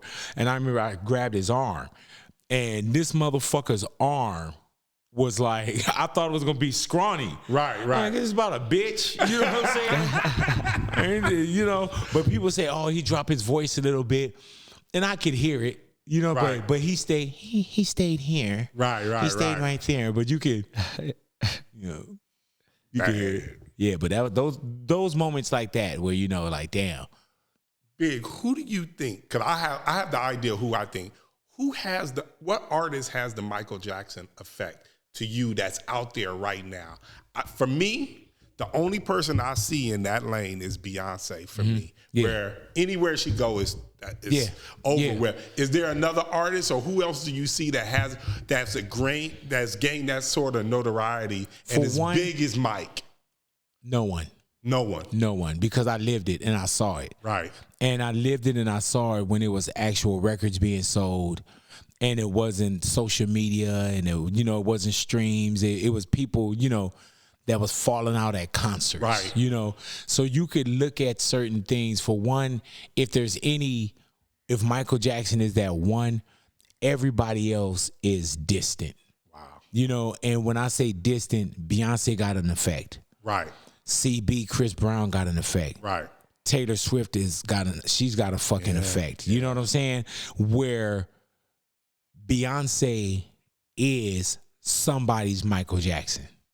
Taylor Swift, go to football games, the jerseys sell out. Her man wears something, that shit sell out. Monday Night Football, when the brothers played, thinking the families were going to come together, that was the biggest fucking Monday Night Football game in 30 seasons or some shit. He got 1 million followers in like 3 days. Yeah, so there's an effect crazy there.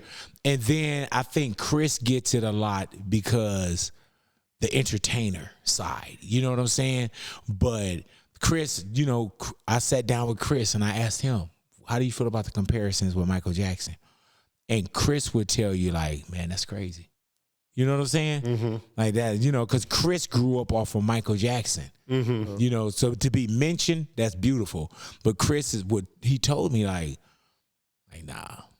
You know. The one performance Chris did that I thought was one of the most amazing things I ever seen is when he had that attachment to him, and he was like jumping around in the stage. Oh man. That was like, and I think Jay-Z actually was there. Him and Beyonce was there, and they watched him perform that.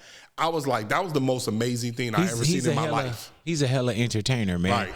But I also think that we've saw the Michael Jacksons, the Princes, the Whitney Houstons, the things like that. And then we got people that's still here, like, you know, the Mariah Careys and all that kind of shit. I just went to go see Mariah. Her voice was fucking amazing.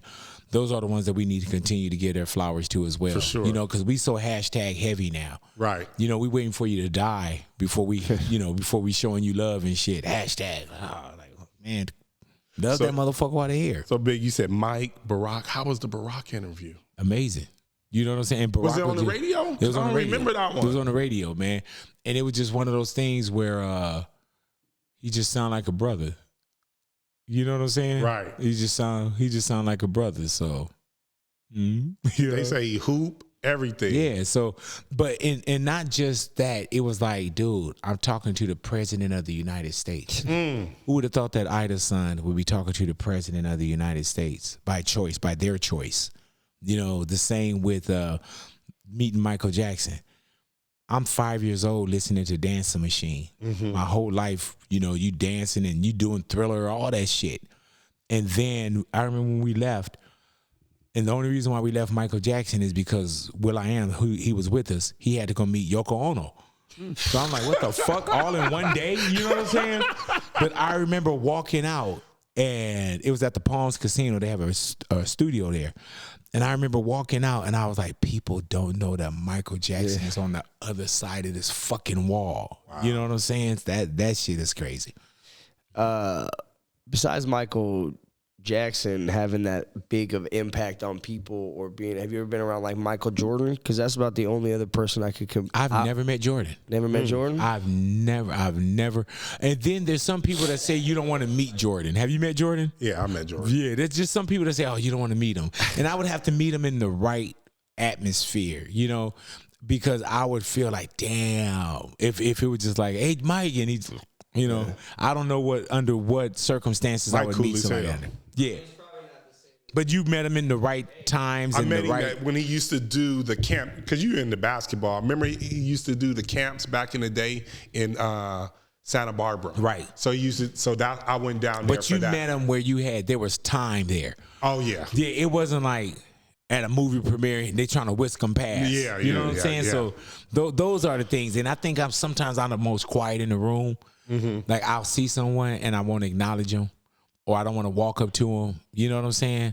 I don't even want to take pictures. Like I wouldn't have Michael Jackson pictures if Fuzzy didn't say, Mike, can we take a picture with you? Right. Because I was just going to have that moment. Right. I'm so glad Fuzzy asked. Oh, that's dope. Yeah, man. What about like go on. What about like big news moments? Like what's the biggest news you ever had to drop on the country, or like you remember 9/11. like the craziest 9/11? 9/11, bro. Like it's crazy because there's a few shows that continue to come back to me. And people say it's 9/11. It's the day my mom passed, when I just called in and I was like, you know, I needed people, you know. My mom just passed. My mom used to do like radio drops for me, all that kind of shit, you know. And I've always been Ida's son, so people knew how much I love my mom. But to this day, I still got cards and faxes that people sent in. And then Tupac. Those were the three shows that kept coming back to me. When he passed. And I had to announce to L.A. This isn't social media. This is Big Boy telling me we just lost Tupac. Wow. That's where people come up and say, man, I was listening to your show. I was listening to your 9/11 show. I was listening to the show when you said Tupac. I was listening to the show with your mom. Now what I get is Kobe and Nipsey. You know what I'm saying? Nipsey and Kobe, we didn't break those stories, but the impact of what is Big gonna say on both of them, bro. Like when I crack my mic, because we had to crack the mic. The first minutes is just crying. Wow. You know what I'm saying? Like, Kobe come on the show? oh yeah. Yeah, Kobe. Oh yeah. Kobe, Nip, you know. But with 9/11, that was one of those shows where, you know, we do the morning show. So we there 5 a.m, and we're in the studio and prepping still, ready to go, you know, live. And then Fuzzy came in and he was like, man, some idiot just crashed into the Twin Towers, into the World Trade Center. And we like, what? And so we go in there and we're literally watching the news live. Nothing about terrorists, nothing, just got a live feed. Right. And then we see that second plane come in. Boom! That second plane was crazy. We're screaming like, what the fuck is going on? Now you see things or you hear things, and the first thing that comes to your head is terrorists. Right. Oh, that's the terrorist hit. But terrorists wasn't heavy on our tongue back then. Yep. It was, what the fuck is going on? What the fuck is going on? You heard some things, oh, Osama, you heard things, but you wasn't like terrorists. You know what I'm saying? So when that happened, we go in, we're on air, and we're trying to do the regular show. Mickey Ficky Mix, phone tap is coming up. Yeah. And we had to throw that Scrap show it, out. yeah. You know what I'm saying? And we went, and, you know, this is what's happening in New York. The World Trade Center just got hit, so on and so forth. And people are literally calling in like, wait, what's going on? What's going on? And, you know, now, you know, the Pentagon and, you know, could they be going to Vegas and Disney? Right. Like all this shit. We're not putting mass hysteria out there, but, you know, people are worried about what's going on. And I remember a friend of ours by the name of Jennifer Norwood. Jennifer was in New York at the time. And so she's in New York, and we get her on the phone, like, what's going on? You know, she's like, oh my God, this. And she's explaining to us what's happening. Right. And then you hear her start saying, oh my God, no. And we're like, what's going on? And you hear her go, they're jumping out the buildings. They're jumping out the building. And I'm like, oh. Now, when I seen them jumping out the building, that broke my heart, man. I never seen nothing like that in my life. They were talking about the flames were so intense. Instead of them trying to endure it, they was just they was just jumping off. And think this is in real time. Right. This isn't archival footage. This isn't, you know, looking back a year from there or even a month. This is like right now. Like you don't know the next word that's coming out of my mouth. We don't know the next thing that's about to happen. You know, so that show right there, that show was very powerful. And then I didn't think they were going to collapse. When that shit collapsed, that was crazy. It was just all of a sudden, dominoes. Before, you know, all the conspiracies or the information that people felt were available, this is just, you know, at that moment, a snapshot of what that felt like. Now it's widely believed we did this to ourselves, they say. On the internet. Yeah, On who the knows? internet. You know, but shit. What's the difference between like breaking news now with the internet age and social media, and you mentioned a bunch of like you don't know what's real or not, and back then where, you know, there's no internet to double check, you had to call sources and all that stuff. That's how we found out with Pac. You know what I'm saying? It was just, you know, call this person, call that person, and then it was confirmed. You know, but now I've never been in my career where I had to be first. I just wanted to be right. You know what I'm saying? Talk about it. It was, get this out right now. You know what I'm saying? So I just always wanted to be right. And so even now, with everything that's coming up, you just like, hold on, check it out, make sure it's right. You know, fucking Snoop Dogg, he's quit smoking. Then 2 days later, you find out he does it. You know, just take your time with it. Right. Take your time with it. You know, so that's where it is now. And then you're also battling against social media. Right. You know, I mean, social media don't have a problem with being wrong though. Yeah, not at all. They don't even care. Nah. They just Yeah, let it go. But that comes from 2AD. That's I gotta be first. Right. I gotta be first. Absolutely. And my thing is, like with my show, I always been careful, because if you listen to something and then you tell him, and then he'll say, "Man, where you hear that at?" And then you say, "Man, Big Boy said it," I want him to go, oh shit. Yeah, it's real. You know, I can look at everything. I go to TMZ. Mm-hmm. It's on TMZ. Mm-hmm. Right. It's real. You know what I'm saying? As opposed to any .com or @ and you know what I'm saying? You look at the source. Yeah. And I don't want to be the one giving out false and fucked up information. Right. You know, and then there's just some things I'll sit on. You know, I knew that brother Nipsey passed before a lot of people knew. I knew that Michael Jackson passed before the world knew. I knew Michael Jackson passed before Jermaine Jackson knew his brother passed. Wow. You know what I'm saying? I could have called the station and said, break me in. I got something. I don't need to break the news. I don't need, you know, like, why would I do that? You know what I'm saying? Somebody's really grieving and shit. So I'm not going to do that. You know, I'll just be accurate. I'll do it when it's my time. Right. You know, I don't have to be first. I've seen a lot of freestyles on some of your shows or some of the stuff. Who's your favorite freestyler? Who you think's got the best freestyle that's been on your show, or the best one on your show, or that came in and just killed it? Man, it's a few of them. Dog always go. Kanye go. The one that I wasn't really impressed by with being, you know, years into hip hop was Juice WRLD. I've been around hip hop, you know, like shit my entire life. Right. And when that dude finished, I was like, I had to ask people, was that freestyle? And they were like, yeah. And then once I started to really know Juice WRLD, that's all that dude did was freestyle and rap and loved his craft. And he didn't have safety words. He didn't have like me and be and, you know, pure and cure. This motherfucker say some shit. And as a person that could freestyle too, I was like, what's his connecting word? Boom. And I was like, ooh.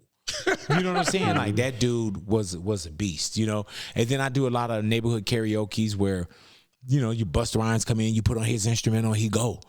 You know what I'm saying? To his songs. Right. Same with Usher. Go to your songs. Neil, go to your songs. So I'm a fan of the music, man. So, you know, as I'm entertaining you, I'm really just entertaining myself. Right. You know what I'm saying? Having fun, and then we all can like enjoy in it, you know? That being said, what's the funnest event you ever did or sticks out to you? Because I know you do. Back when I used to be a spin instructor, you were hosting like a pedal on the pier thing one time that I was at. Oh, really? Yeah. I definitely probably didn't get in that shit. Yeah. Spin instructor. Maybe I just hosted that shit. Like 10 minutes. Man, let me tell you. 10 minutes and rolled out. I'm pretty sure. I did a this little quick spin intro. class. So you did spin and all that shit? You was an instructor? Back in the day, yeah. Dude, I did a spin class with Perez Hilton. Remember Perez Hilton? Yeah. Mm-hmm. With Perez Hilton and my wife. I thought I was going to die in that motherfucker. Dude, I got right out. I probably didn't go 5 minutes. Wow. Before I was like, was you big boy then, or was you? No, I wasn't like I am now. Right. But, oh no, bro, it was not happening. It was not, and I didn't even get to where they start saying, you know, stand up, all right, do that. And I was like, man, dude, am I really going to do this? And I was like, nah, I'm out. You know what I'm saying? I'm not a quitter, but I know when to get off that bike. You know what I'm saying? I'm a realist. So you host a lot of events and stuff, right? Like around LA, or you give away turkey, stuff like that. Yeah. Like what's the most fun you have, or what's the best ones you like to do?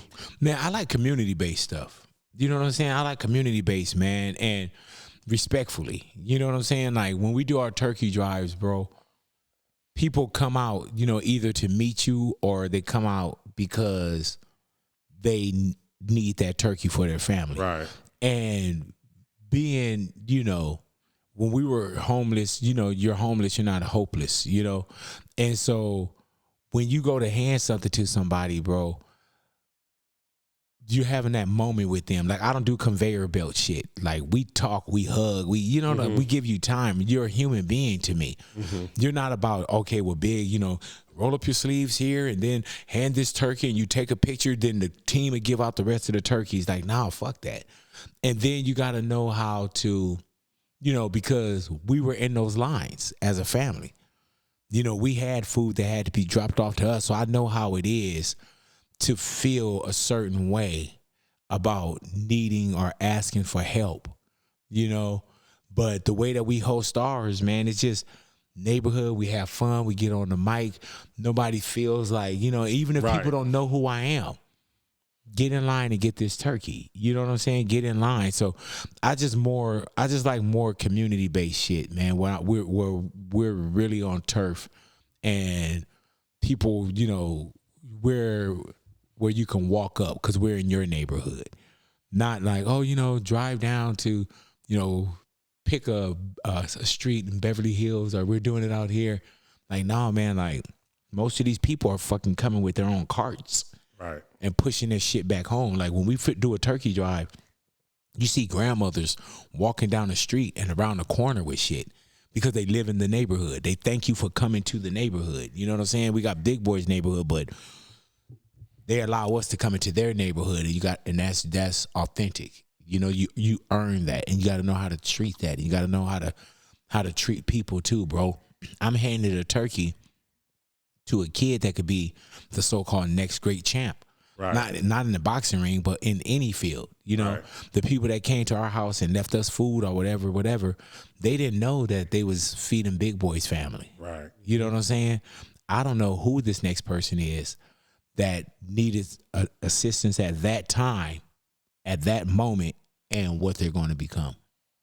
I love it. Mm-hmm. Man, thanks for coming, Big. Man, thank you, bro. Man, we appreciate you, all the information you gave us. I appreciate the time. Shit, we've been trying to do this. Yeah. I mean, you know, you busy. Yeah, but not too busy. Somebody tell you they're too busy. Yeah. Stop it. We definitely appreciate you. Shoot, do you have like a something that you want us to promote in front of it?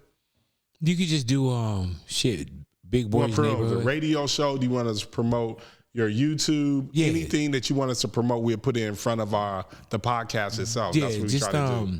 You know, Big Boy's Neighborhood, the radio show, which is 5 to 11 a.m. Okay. Real 92.3. And then if there's any social at Big Boy's Neighborhood in our YouTube channel, up. and I'll shoot it to you. Big Boy TV send is our it to YouTube. me. Easy call. We'll definitely put it all up. Hell yeah. But yeah, we appreciate you. Thank you for joining us in this Thanksgiving special. Another Not actually Thanksgiving. Huh? Forget it. Hey, John, it is Thanksgiving special.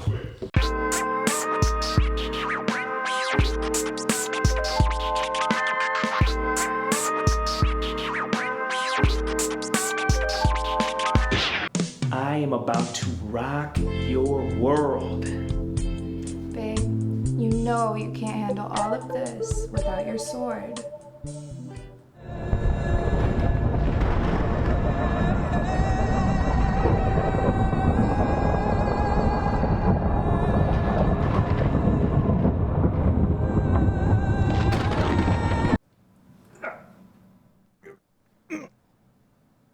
I swear this never happens. I guess I'll just text Lancelot. He never has this problem. No, I am King Arthur. I was worthy of Excalibur, and I'm worthy of sword vitality. Now that is a sword fit for a king. But do you know how to use it? Become a better man with sword vitality.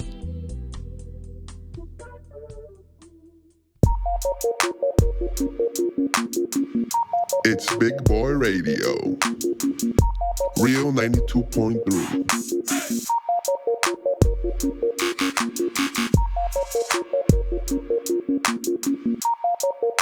It's Big Boy Radio. Subscribe now.